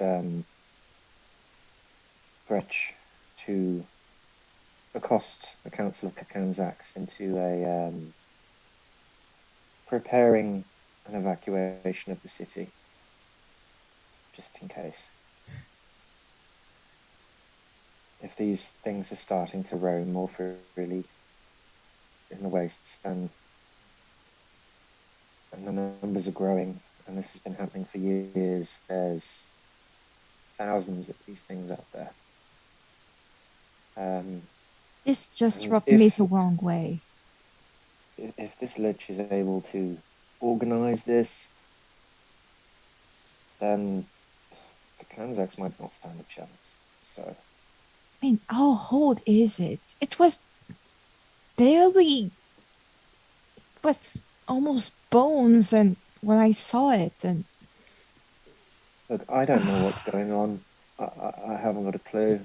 I just know that all the tombs of Zimrica are awake, and there are hundreds, if not thousands, of them there alone. yeah, but they do feel And light. yes, but if they manage to escape, if they find their way out of that sealed place, then anything we're doing here could be for nothing. So I just left some basic instructions to try and sort some kind of preparations, not to panic anyone. But if things are to go really bad and we want to return, or you fail to communicate with them that we've gotten here, then at least make sure that anybody from outside the city walls is within the city walls, or to start preparing the whole city to evacuate to Mordensaw. You just put an horrible vision in my mind. I hope I'm wrong. I really, really hope I'm wrong. And I hope this thing, whatever it is out there, isn't able to control the masses of undead that are now appearing. But if it is, then it has an army. And we can't fight an army alone. No, Certainly not in Frohurst. for sure. I was counting on somehow a divine intervention. Not that I really.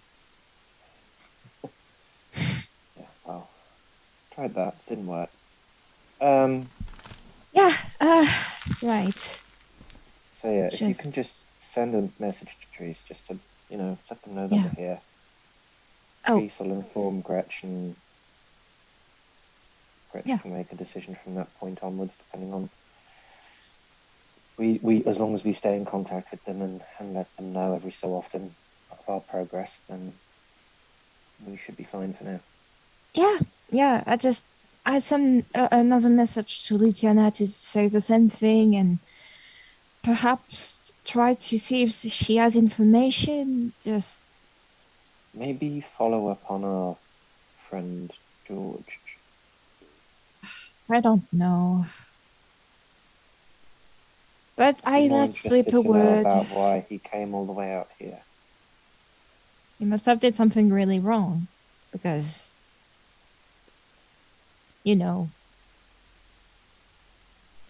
just like to know who we're dealing with. I know. And as strange as it might sound, I feel like even in his current state, I think he might be the most capable out of all of them. Yeah. I mean, have you seen the two we're dealing with? Yeah. So that was point number 1. Point number 2. I was mean about the forest thing. Sorry. I just thought I was funny and just tried something. I know it's not your fault. You did nothing. You weren't even there. Look, we both lost our homes. I don't take it personally. Yeah. It's not something you just get used to. So. Yeah. No. No offense taken. Can you show me your arm?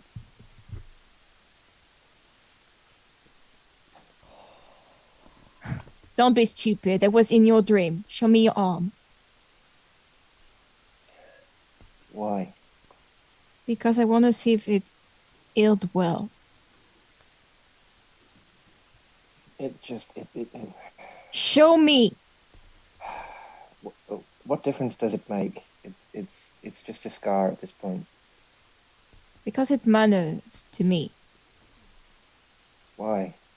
It's nothing. Show me. Just Show me. Fine. All right. Takes off the vambrace, rolls up the sleeve, just takes out his arm. And what does Nyala see? What does she see, Arden?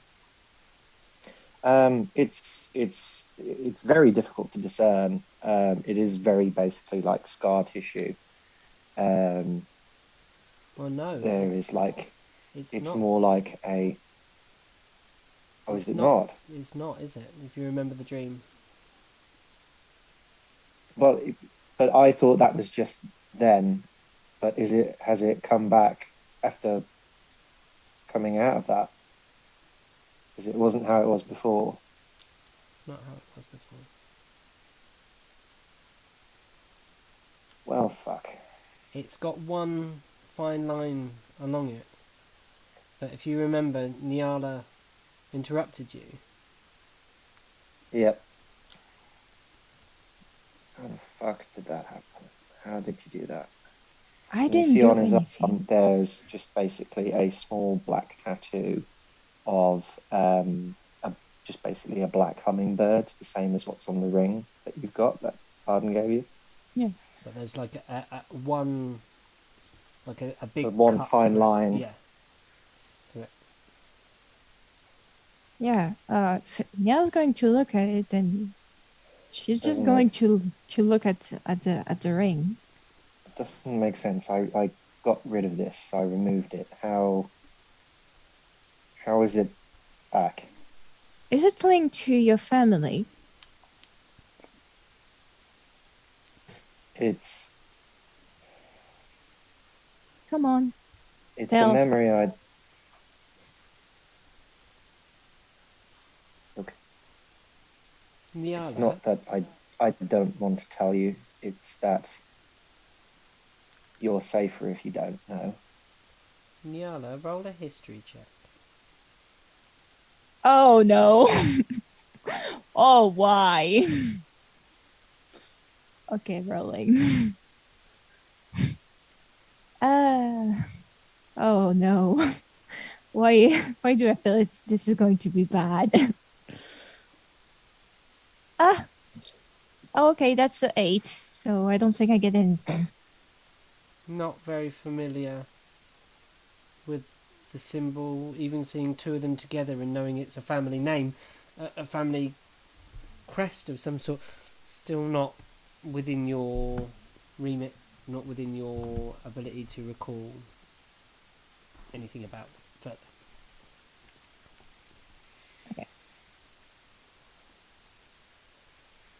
Look, it honestly,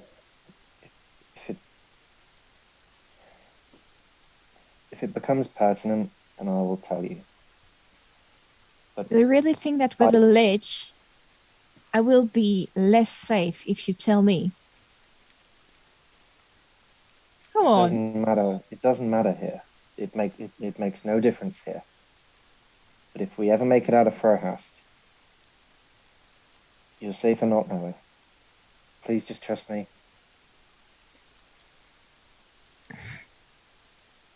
I And if you have some kind of spell that can get rid of this in a less painful way than I did it before, I'd appreciate that. let me see. I should have something, perhaps. And if I do have something, you might not like it.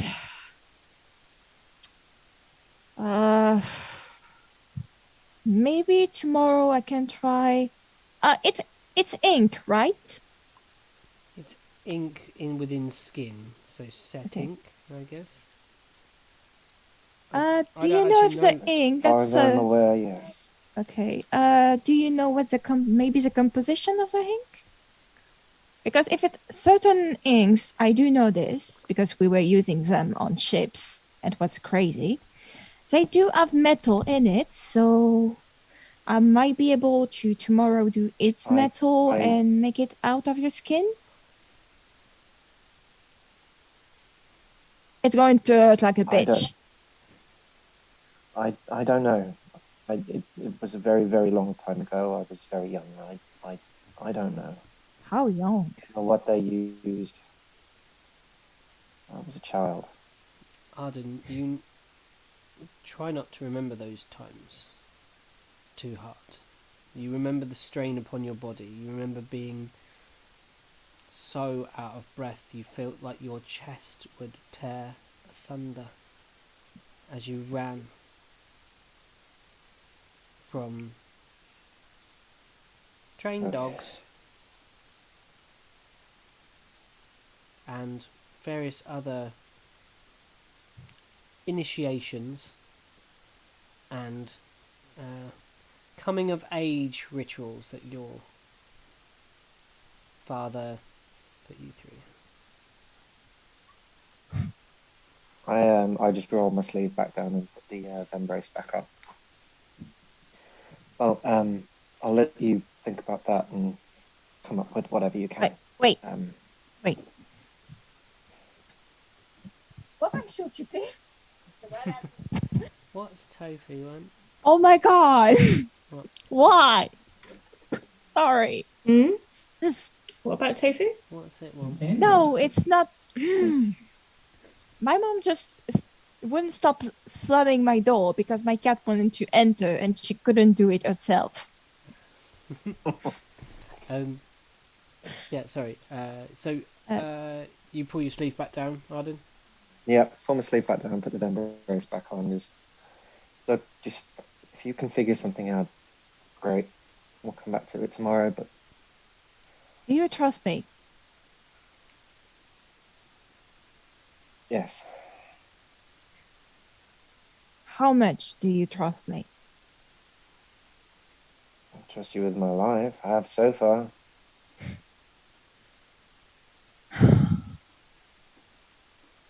So just trust me with yours.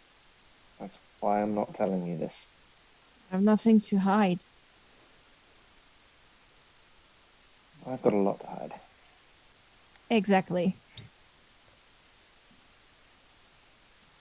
Well, I'm going to send a message to Luciana and Therese. Now, you go to sleep. You had too much emotion for today. You don't do feeling at all, good sir. Okay. Something we can agree on. You make your way to we sleep. both do. You make your way to sleep, beds and things, Arden? Yeah. Nyala, what do you send? Start bringing some bags and stuff from off the bears and take them upstairs to my room. Tell me what you send. Are you sending? Using sending? Yeah. Is it going to be 2? So, 25? yeah, the first one. Sorry? 25 words? Yeah. First one for Trace. So. Oh, let's have the countdown. So, Luke, can you hold up 5 fingers? And then George and Eri. It could be start with Luke as the countdown. Okay. No. Your hands down. We're going to get everyone else to count. Okay. So. Hi, Trace. We arrived safe and sound. Arden hopes that you found the letters.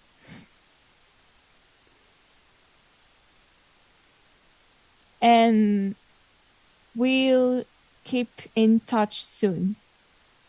One more word. Big. One left. 6 more words. 6 more words. Bye. Okay. That's 25, that didn't isn't go it? as I expected, but let's You're try that again. cooking? No, that's quite cool. Yeah, so you get 20. Yeah, so if everyone holds up 5, and then I'll hold up 5. It's not Niala, and then that's 25, right? Yeah. Mm-hmm. Okay, so that was to Therese.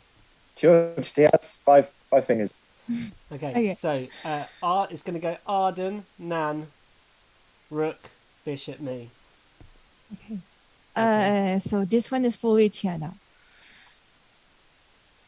Hello, Luciana. We arrived. We found a friend of yours, George.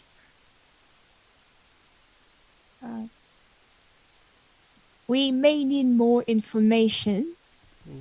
We may need.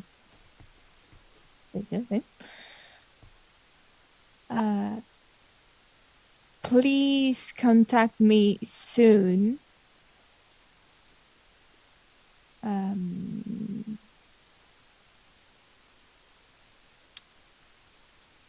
We'll be back. Yeah. Okay. Yeah. So obviously you don't get a message back from Trees. You you go to your room and you lay your head on your pillow. Does it not allow it? I thought it allowed a response, doesn't it? Sending. It does? Let me get it. Different panes. They get to respond with as many words or a certain amount. And can answer in a like manner immediately. Yeah. Okay, so Teresa's one comes back instantaneously. It's like, what is it going to be? Oh fuck. Pete, just to double check, you read their letters, yeah? Yes, yeah. Yeah, cool. Just in case you need me to recap. Okay, Tell cool. Arden I will.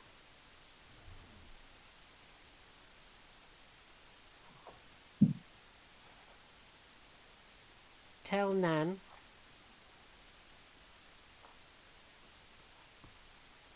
stay safe.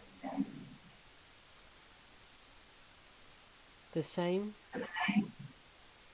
to the rest of you.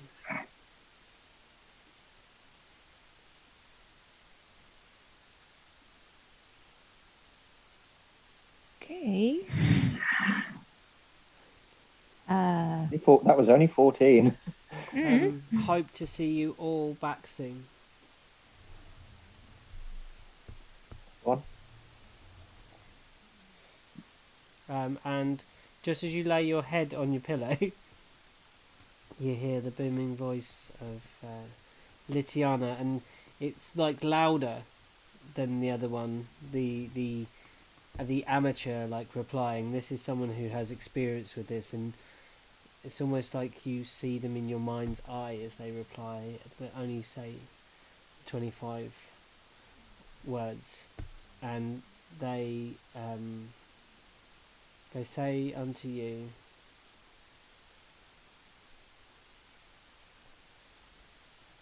George was a fool.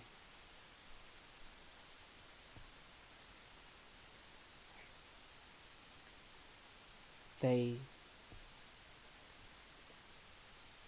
overstepped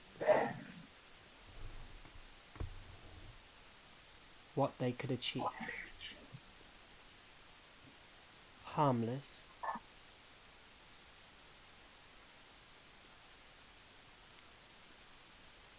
Stay well, apprentice. Yeah, that's it. Okay.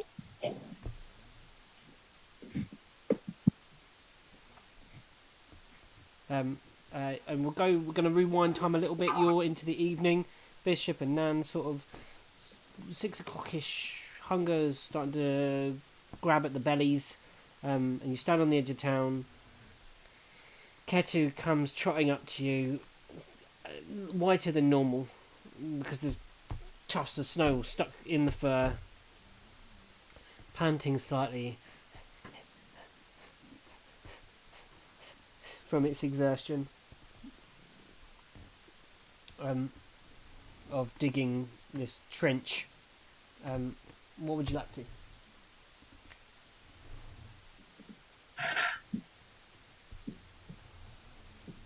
I'm not sure. Has Ketu kind of... Obviously, he's not gone around the entire... No. It's like, It's headed towards... well, you said 80 feet? Headed, like, they were digging in towards the easterly road, and they did somewhat, and then they kind of pooped out, basically. They didn't poop out, come on. They Yeah, I know, yeah. got tired. They pooped themselves, tired. I'm so sleepy. We all sometimes. Anyway, I don't know. I don't know what is it. Do you think it's important? Do you think the townsfolk know of this? Have you seen something like this before? At the meeting, George and Lucas, what was it? Lucas and George Lucas They- and Astra. Astra. They said that they knew that Mother Redennik. Redennik. I was so close. God. It's a Cornish. They said that they knew that Mother Redennik was protecting the town somehow. Did they tell us that the rest of the people know that she's able to do it? Or is it- It seemed like they described it like someone would go out and sweep their porch. Oh, okay. It was like something that they did every day, like, you know, sweeping the porch, or, you know, morning kind of, not as in a ritual as in something arcanic, like I'm casting this beast out, but something more that is like habit.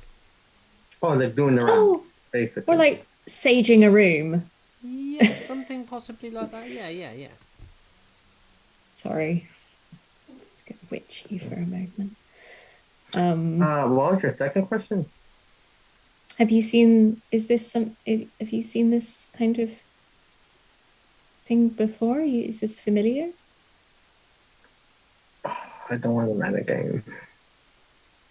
And don't.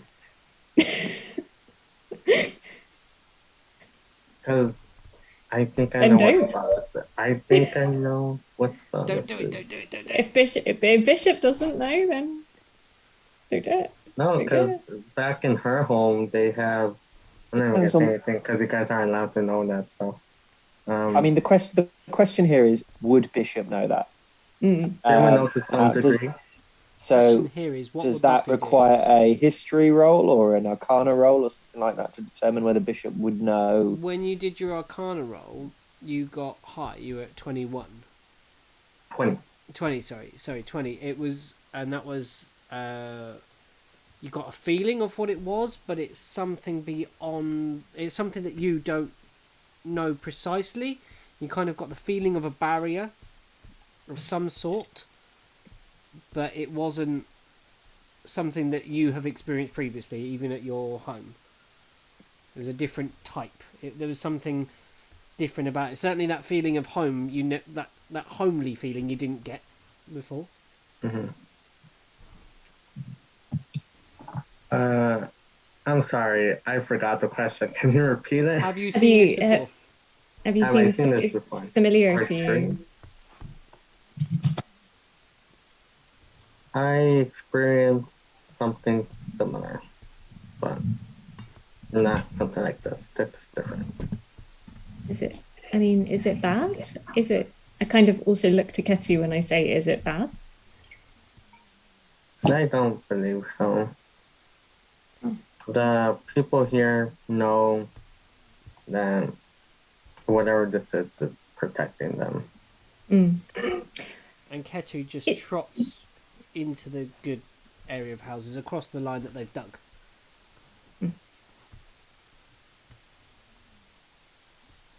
Shall we?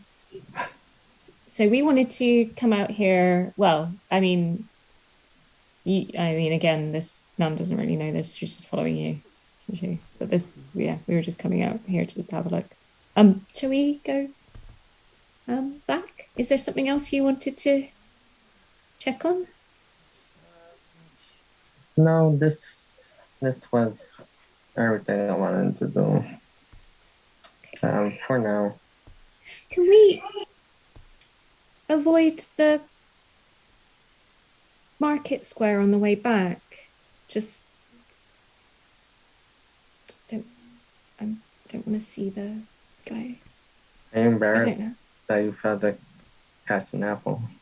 Well, just if we don't have to go that way, maybe we could go a different way. We can go around if you like. Thanks.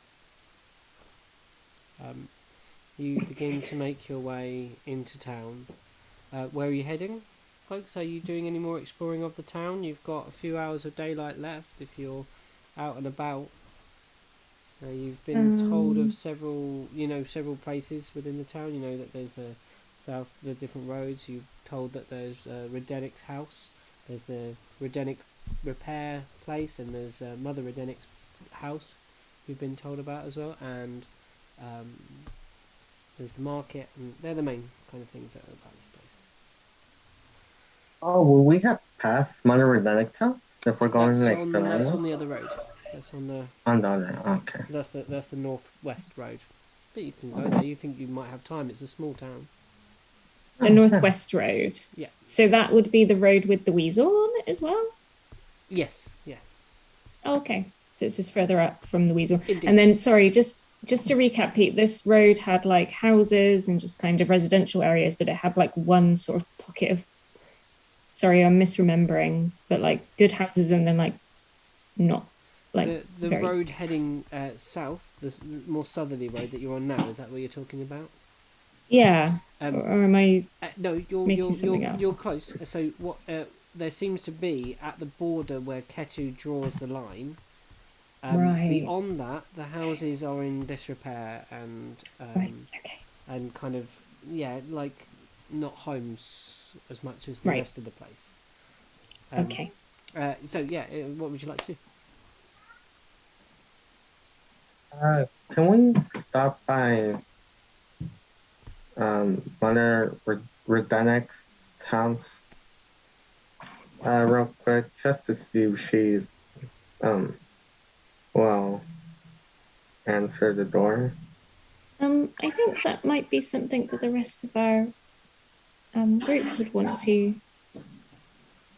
I think we can go sort of check it out, but I would want Nyala and Arden and Rook to be coming along for to see Mother Redennik. So you're gonna go for a recce? Check it out. Yeah, I guess we can see where it is. And you do. You walk some way past the weasel. The sounds of drinking, and you suddenly hear a loud a belly laugh, and you recognise it to be that of your bugbear friend Maruk. You don't hear the other side of the conversation, but you're like, shot his head right off, and then punched him in the eyes. From Rook, and there's a hearty kind of sounds coming out of the tavern, and you make your way up to the edge of town, and there is an old cottage, single story, slated roof, and this place is. It's tumbled down in a way, but it has been repaired. But the manner of its repair is not how you would normally repair a place. So they've fallen down the walls in places, like from the bottom up, it would appear. And where it has fallen down, it has been replaced with ice. From the ground up, filling in those gaps and places, and where the porch hangs forward, a great twisting pillar of ice suspends the slanting roof as tiles barely cling on to the edge of this cottage. And you can sort of see through some of the translucent walls, warped images of the inside of the thing. You can kind of make out this kind of twisted shape of maybe a table, and you can see the slight glimmer of a fire that kind of makes the ice twinkle out through these kind of stone ice walls, and there is a door to enter under that little porch by that twisting pillar.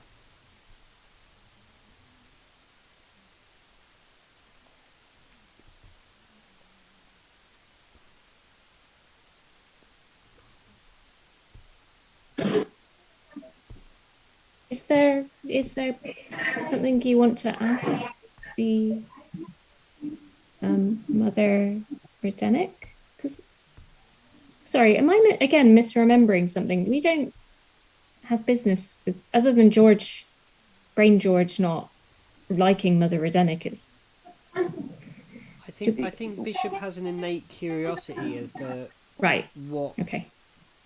I thought the line of curiosity as well is because we asked about the ruins. They mentioned that she was kind of a holy-ish woman, and we're wondering was maybe she knows something about them. they refer to her as Yeah. Mother Redennik. And also there was like this weird sickness, right? As well, people were poorly or coming back unwell. Okay, and there was like a do they know that? Right. And she's the most put together with magic that we know here. So Right. the best lead we've got for understanding things a bit better. The only other question you could ask her is, do you want to build a snowman?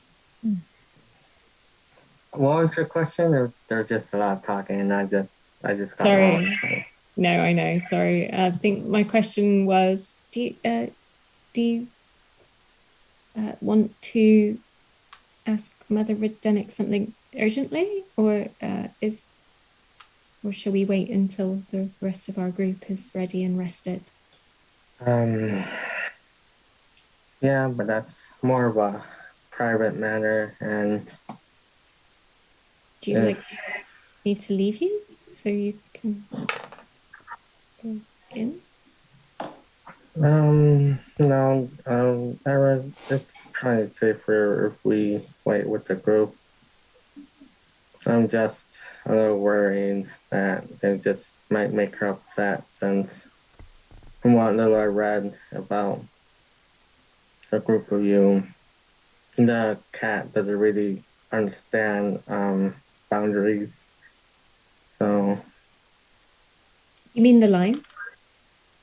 talk about Niana constantly pushing into people's personal lives and them saying no, and she doesn't understand. So not the line. Not the line. The line is like, okay, I was just curious about that. Why? Okay. There's a boom as the door flies open and a bellow of, "Don't stand out there! You catch a cold!" Oh, well. Guess we just got invite. Hello. Hello, come on in! You gonna stand out there with your thoughts all everywhere? Sure. Shall we? I mean, there's some other. We've got friends that also want to meet you. Maybe. Did you have to think so loud, though? Yes. No. What? Come in. There's a draft. I think that's like Bishop. Is my thinking loud? Is it loud? Like, have you been saying this out loud? I do. I think she's confused by the prospect of thinking can be loud. Right. So just like pat your head, like just come. Let's go inside. Okay. Shuffling to the door as you come in, shuffling to the door, wrapped in like their bedclothes, is a small human. They are pale with blue tints to the skin, like the snow around you, like the whole landscape, that kind of icy kind of thing. But they look like a human, and they're holding two cups, and they pass you these cups. Come on, here. And you take the cup, Bishop? Yeah. There is a liquid inside, and as you do that, it's frozen solid. And then she touches the bottom of the things, and they suddenly bubble and turn to liquid. And there's like a kind of some sort of fucking cool tea inside this thing. But you notice the inside of the house is cold, And she picks up and she goes, "Can't keep this damn cold out." So Some of your walls are Is it ice. wall without ice? Yeah. Yeah. yeah, I'll get round Bishop to and it. Nan both look to the walls of Yeah, ice then- together. Doesn't that make it more cold if you just They think about they seem it? to not notice that. They just look at it and like. So, you're new. Yes, we only got here earlier today. Welcome. Yes. Do you make the lime? Ketu found this is Ketu and Hello, little Bishop. one. I'm Nan.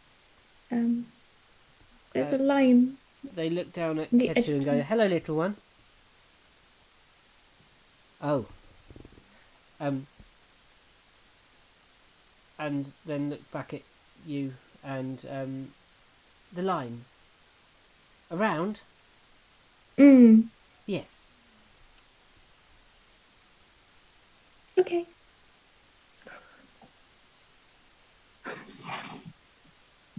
Bishop, they made the lime. I figured.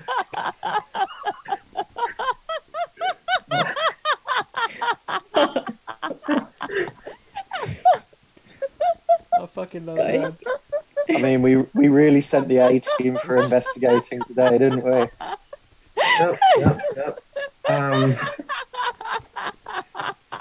I don't know what you're all laughing about. It's just so true to character, and I love it.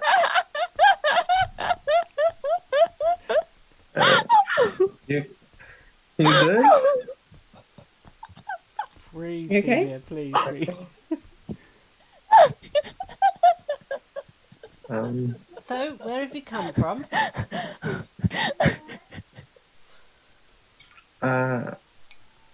I'm not entirely sure about Nan here or the other people that want to meet you, but I come from up north. Oh, Well, we've all travelled from Kakamzaks. big city dwellers, hey? Well, recently, I suppose, but not always. And how did you find Kanzaks? I like the yak. I don't like some of the back streets there. There's some weird stuff in some of the back streets. It's quite dangerous. City life for you. Mm. Much nicer here. Homely. Yeah, I got the feeling when, the line. Do you like it? I don't know. Yes? Maybe. I'm glad. I have a question. Uh-huh. You were able to make this place protected. Uh-huh. And I'm guessing for magic. What type of magic user are you? Since I know there are people that specialize in different types.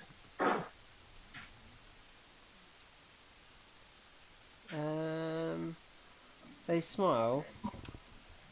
What do you think?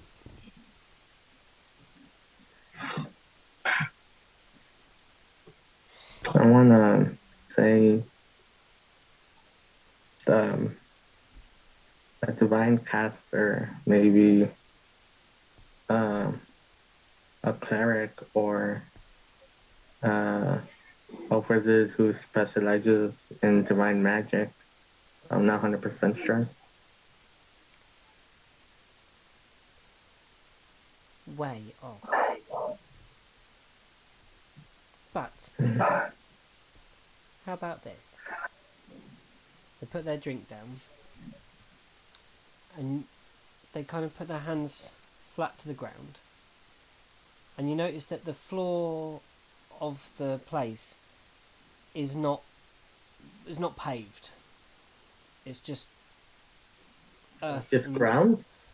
earth and rock, and in places snow. Oh, a druid. And then they put their hands down, and the whole place shifts. The whole ground shifts, and anyone that is awake will feel that. So, some point in the evening, you would have felt an earth tremor. All of you. Is it enough to knock Maruk over and or the other drunk patrons? Oh, let's make a con save and then a deck save. See how drunk. Are we waking up by this? This If is you're when really you're awake. when you were probably talking, maybe halfway through your first messages before you received the other ones. There's a I just rolled Ah, the fuck! perception. I just rolled the perception to see what happened, and I rolled a 2. So Yeah, Oh. at this point, because of this, I think she's just going to run to Auden's room and just hide under the bed. under there. Like, hi. Con save, then Rook, and then a deck save. I like that Arden maybe just thought it was his stomach rumbling because he hasn't eaten. Right? It's like, oh man, what was that? And then boom, Yana. Breaks the 21. lock. Sorry. 21? 21. Con. On a Wow. con save. If only you could do that when you're in that's the more snow. like it. Not like out in the snow, eh? Yeah. The alcohol is in you, but you're handling it pretty good. With that, I'm not even going to make you make the decks. You are on your feet still. You tumble, and what you actually do is you reach out and grab George. the sway of the alcohol counters the sway of the ground. You know when like in the movies where they slide the glass down the jar, down the bar. You actually do that. Like George starts going, you just catch it the other end. And you're like, here you go, just slide George back to his original seating position. And there's a kind of heart. Like there's a moment where like you realise that George's jar could have smashed. But then you burst out laughing because of like how wonderfully you caught George's jar the other end, and that's Arden. What you think is actually the earthquake is this aching belly laugh of Maruk laughing up through the floor, and then Niala through the door at that very moment, and you think it might be all part and parcel of the same thing. Bishop, and then you are with this individual in the room, and they say, "No, mine's not given of divine graces. Not at all. Or more nature-based? You could say that. Is this place special to you? You protect it, right? So Yeah. it must be special. It's very special to me."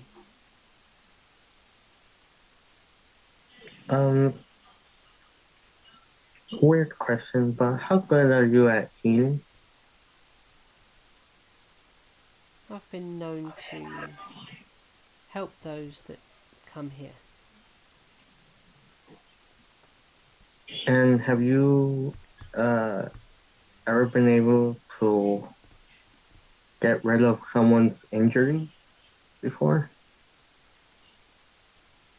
There are sometimes scars and things like that left, but I've coaxed people back to health from death's door when they've wandered out the wastes, when they've come here.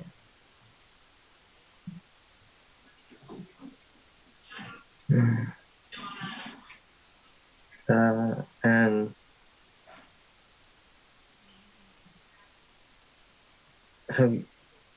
that's good. Let me roll something real quick to see if I would know this. Or if Pete, you tell me, because I don't know.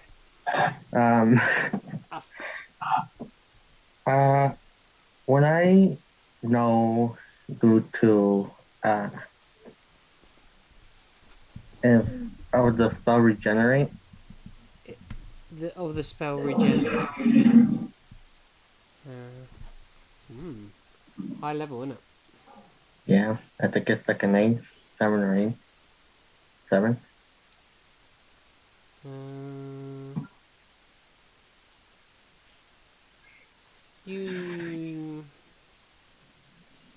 You might actually from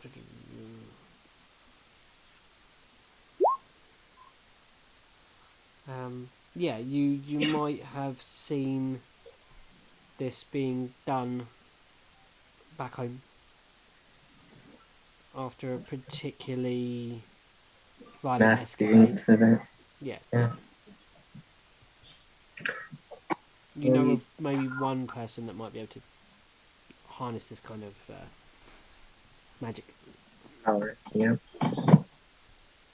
A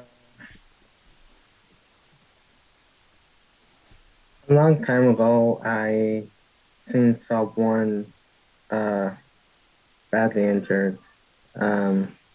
Basically, became handicapped, and someone back home was able to make it regrow.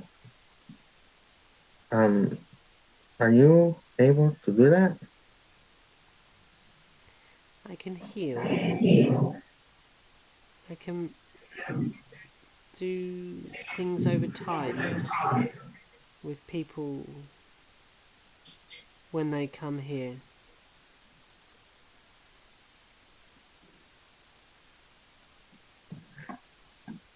When people come home.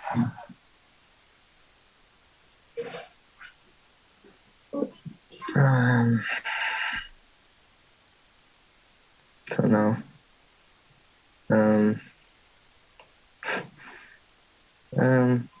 Okay. That's all I wanted to know. Thank you. I'll say, Nan, what's your passive perception again? 15, I think. 15, yeah, that sounds about right. Yeah, 15 for perception, passive. All right. Yeah, she would have taken off her mask and goggles, not the hood though, when she was talking to the mother, enjoying the tea throughout the whole thing. It's up to Nan if she wants to see how Bishop looks or not. I think it might be just something that naturally happens. Like, Nan's quite inquisitive and peering. Well, Nan did, I think, did they ask direct a question towards you as well as yeah, then they would have looked at you or looked towards you if they were asking a pudding, yes please, question. Thank you. Yeah, I guess I'll describe how Bishop looks to some degree. I'll say you're on my right side. Mm-hmm. And you would have seen, because Bishop is pretty tall. I think I said she was like 6'5" or something. Mm-hmm. Yeah, Nan is like 5'6". Maybe with the horns. Yeah. Like a little bit. Like pushing it a bit, tiptoe. That's mean.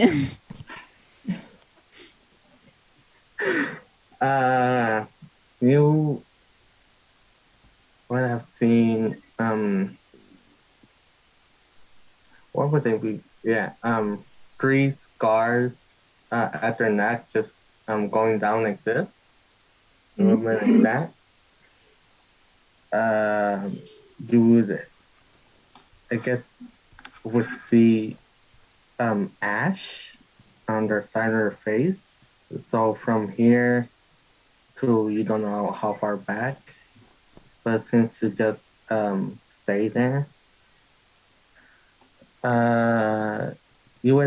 The goggles would have hit this, but they took it off, or like lifting it up a Yeah, bit. to the top of the head. Yeah.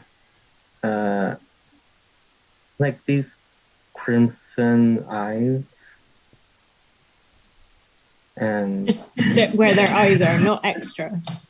no, where the eyes are. Okay, important. Regular amount of facial features. Yes, regular amount. It's just odd things like just the scars, the crimson eyes, the ash there for some reason. Oh wait, you saw me take my hood off. You would have seen that ash go into the hair too. Early rum. Mm-hmm. Like, what do you mean, like ash going through the hair? Sort of like a residue, or sort of like like an ashen color, or like it's sort of like burnt away? What are we? It looks like ash. Okay. It's like white ash or like black ash? Are we talking? Like soot or like embers? Embers, like the ember ash. Yeah. So like after like a piece of wood has been, it goes kind of like white and cracked. Is it like an Infinity War when they start to crumble away a little bit? No, that would be cool though. But no, it's just ash just there. That's like on their face and like in their hair. Okay. Permanent feature. Does it look like it hurts? Like currently, like the scars or the ash or anything? Can I roll an insight or? Yeah, you can roll an insight. Yeah, insight. Do you want me to roll it? Yeah, see if you think they're in pain. Can you roll it with advantage? Because like we've been traveling together, and I would have guessed that she would be riding with Bishop at the front, to help contain the animals. She would roll it with a. Let's just see what you roll, and then we'll see where it goes. 18. Oh wow! Yeah. Does it hurt? Yeah. Oh, so it looks actively like painful. You get the feeling it causes them some discomfort. You don't know, but like you can see them. I guess having a hard time breathing from time to time. There are moments where you have seen them just being normal, other times where they're just sluggish out of nowhere. Maybe it's kind of how they turn their head. Like maybe it's like a little bit kind of like they get to a certain angle and then that scarring begins to pull. Oh, like when it's healed too tight and you don't. And then they have to come back to that central point. Maybe that's a good way to call it. Okay. Can you both in the room roll perception checks, please? As you'll study it was 19 or 18, I'm not sure. Perception? Yeah. 14. 14. If I can find it. I'm gonna get you some of the drink. Should we have like 8 and okay, I thought that was the one. 11. 11. Trash. And what's your passive, did you say? 19. Jesus. And it's since like a 20 something passive. The individual turns away and walks away. You notice it first, Bishop, with the 19. You see that their feet don't really leave the ground. So that when they step... it's just like sliding, I guess? No, they step. But somehow when they move, it's like that there's always part of them on the ground. They're never far from it somehow. They're like there's a bond. So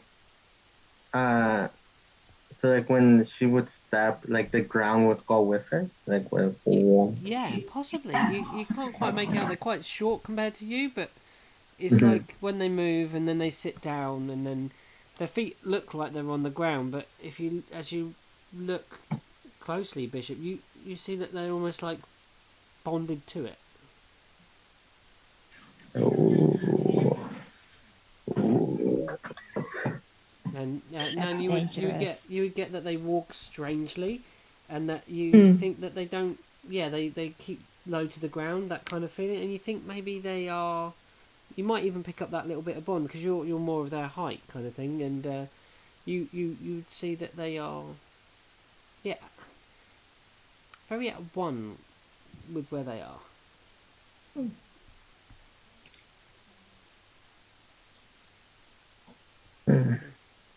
Is there Well, anything those else are all you'd the like to? questions I had. Is there anything you want to ask her? Oh, I was going to say. no. What Mother Redennik. Yeah, Redennik? you've got a little bit of time before we have to end the meeting because it's getting late, everybody. Yeah. Probably just like finishing. Thank you for the tea. I think we might. I think the rest of us. There's a big one and like a kind of grumpy one and then like a very excitable one. I think they want to come tomorrow to ask some more questions. We're here looking for something in the mines and mountains. At the peaks, basically. Peaks, yeah. But there's also the mines that are around. So we've got several reasons why we're here. But I mean, they're all much better at asking questions and figuring out things than me. So I'll bring them. We will bring them along. It's been lovely to have you. You're welcome to come again. I'll be out first thing. But doing the line. Yeah. Oh. A quick warning. The excitable one, she's a cat. She doesn't know boundaries. So, you don't. So, that's true. So if you say no and she keeps pestering, just don't give in. She needs to know those limits. I have very little to hide, and if there is anything I need to hide, I can hide it quite well. She likes books. It's a good way to. Do we see any books while we're in here? Just like any bookshelves? I like that, Nan. The first thing you characterize Nyala with is she likes books. It's also the most recent thing, but they association. They start laughing at books. They burst out laughing at books. Books. Silly things. Silly books. Yeah, I mean, I don't really. I like the pictures in them, but I don't really know the other bits very well. Torn apart slices of nature. Converted into symbols to describe nature. Covered in symbols that describe what they've been chopped up from. All you must do is open one's eyes and see what bounty is there. There's energies that shift through all things. And they can be encouraged to move with you or against you. Or remain benign. It's all a matter of persuasion. A little give and take. And that's where we'll end the episode for today. Maruk, sodden with alcohol in a bar with a jar of George. Brains. Nyala cowering under the bed. Arden on top of the bed with a quaking kitty beneath. And you guys will probably leave and then make your way back to rest at the board weasel. And we'll start off on the morrow at our next session. Fresh from a night's sleep in the comfortable beds of the weasel. Does that sound good? Didn't the weasel have like lots of rooms because the goblin took one room, like the goblin that we've got along. That's awful to call him the goblin or them the goblin. They have a name. I can't remember it. It's Bali. Balak. Bali. Alec. Bali. So Balak has a room. Yeah. We're so it's just all fine. Like we've all got rooms. There's lots of room here. You Okay, good. As you're walking back, maybe there would be like you. Which way do you take back? What I'm trying to say is I don't have to sleep in a cupboard. She's trying to get the marketplace. Or can I sleep in a cupboard because it's more comfortable? I love it that Nan George, assumes as soon as she George, enters an inn, she starts looking for the broom cupboard. Yeah. You like walk in and go, and there's a cupboard for Is this one me? Yeah. Is this room me? The cupboard? Which way do you take back? Are you coming back to the thing? So as you come back, there's a dragonborn on a cart with a well-fed creature. No, stealth. Stealth. You're heading south, and he's heading back north. I guess I'll let Nan use me as cover, I guess. Stealth. Okay, quick stealth Pass without roll a to trace hide from the immediately. dragonborn. Pass without a trace. Got a natural 20. Okay. Nice. They nod to you and they say, "Good evening. I must get back to my work. I shall. Your friend with the. What about her? Her, right? Sorry, say them. Yeah, okay.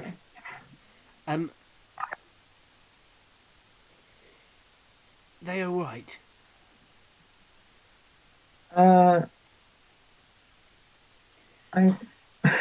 It's a big question. The half left. I Physically, wouldn't call it all right.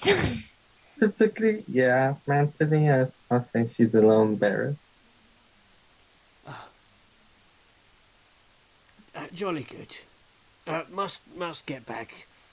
Plenty to load up for the next day's shipments. And they trundle on out of town, not noticing Nan hiding somehow behind. Perfectly Bishop. matching the Bishop's same movements, moves. like the Fine. back-to-back thing.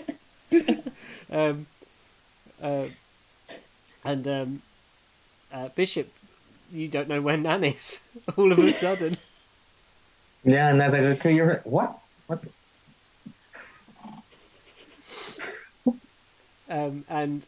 Eventually Nan reveals themselves from seemingly vanishing. Like, how'd you get under my clothes? What the fuck?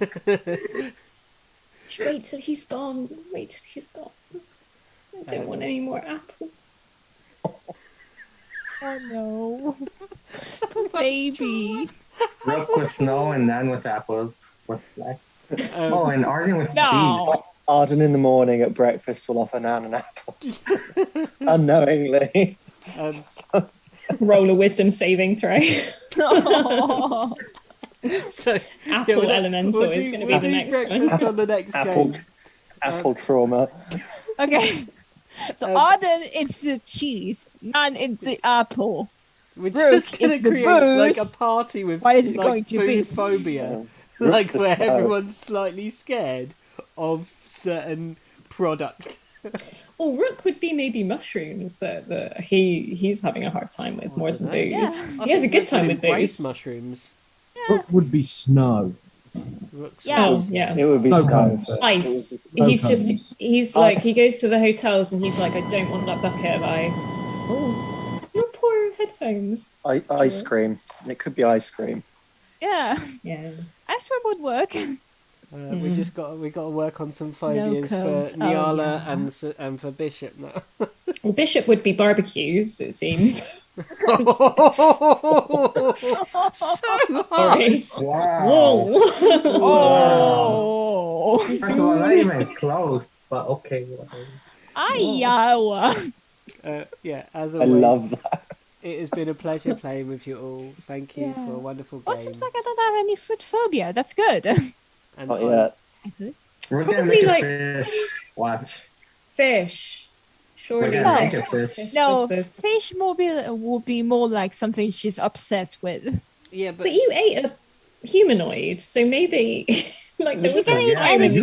place that you ate a part of a person. Look, we still haven't defined whether Nyala is actually a cannibal or not. We haven't really. well, it's She not didn't her. eat Answer that. another I feel like she is. She tabaxi. didn't eat a I feel like she tabaxi. is. Yeah. So she didn't eat a Yeah. tabaxi. So it's not cannibal. Humanoid's a humanoid. Not the same race, so it's not cannibalism.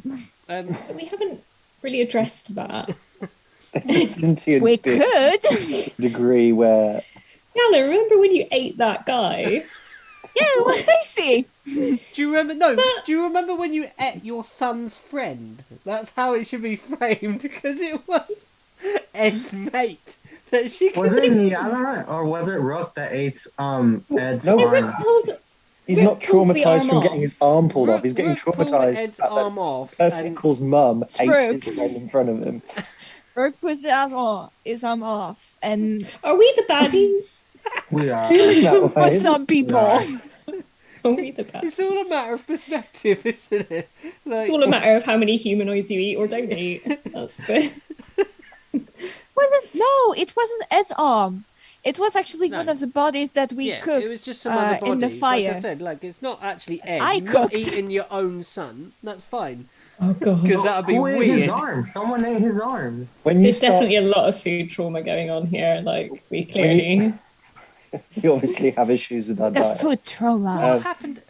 Do I remember back in episode 1 someone actually having a bit of a trauma with the fish because Yeah, somebody got sick with the yeah, fish. someone That got is sick with Rogue. the fish, didn't they? Yeah. When it spilled But out. it was Just out dived in the in. ice and the snow, so it might have been the It spilled snow out the rather back than of the the thing, fish. and then Hey. Hey, the most common cause of food poisoning is ice.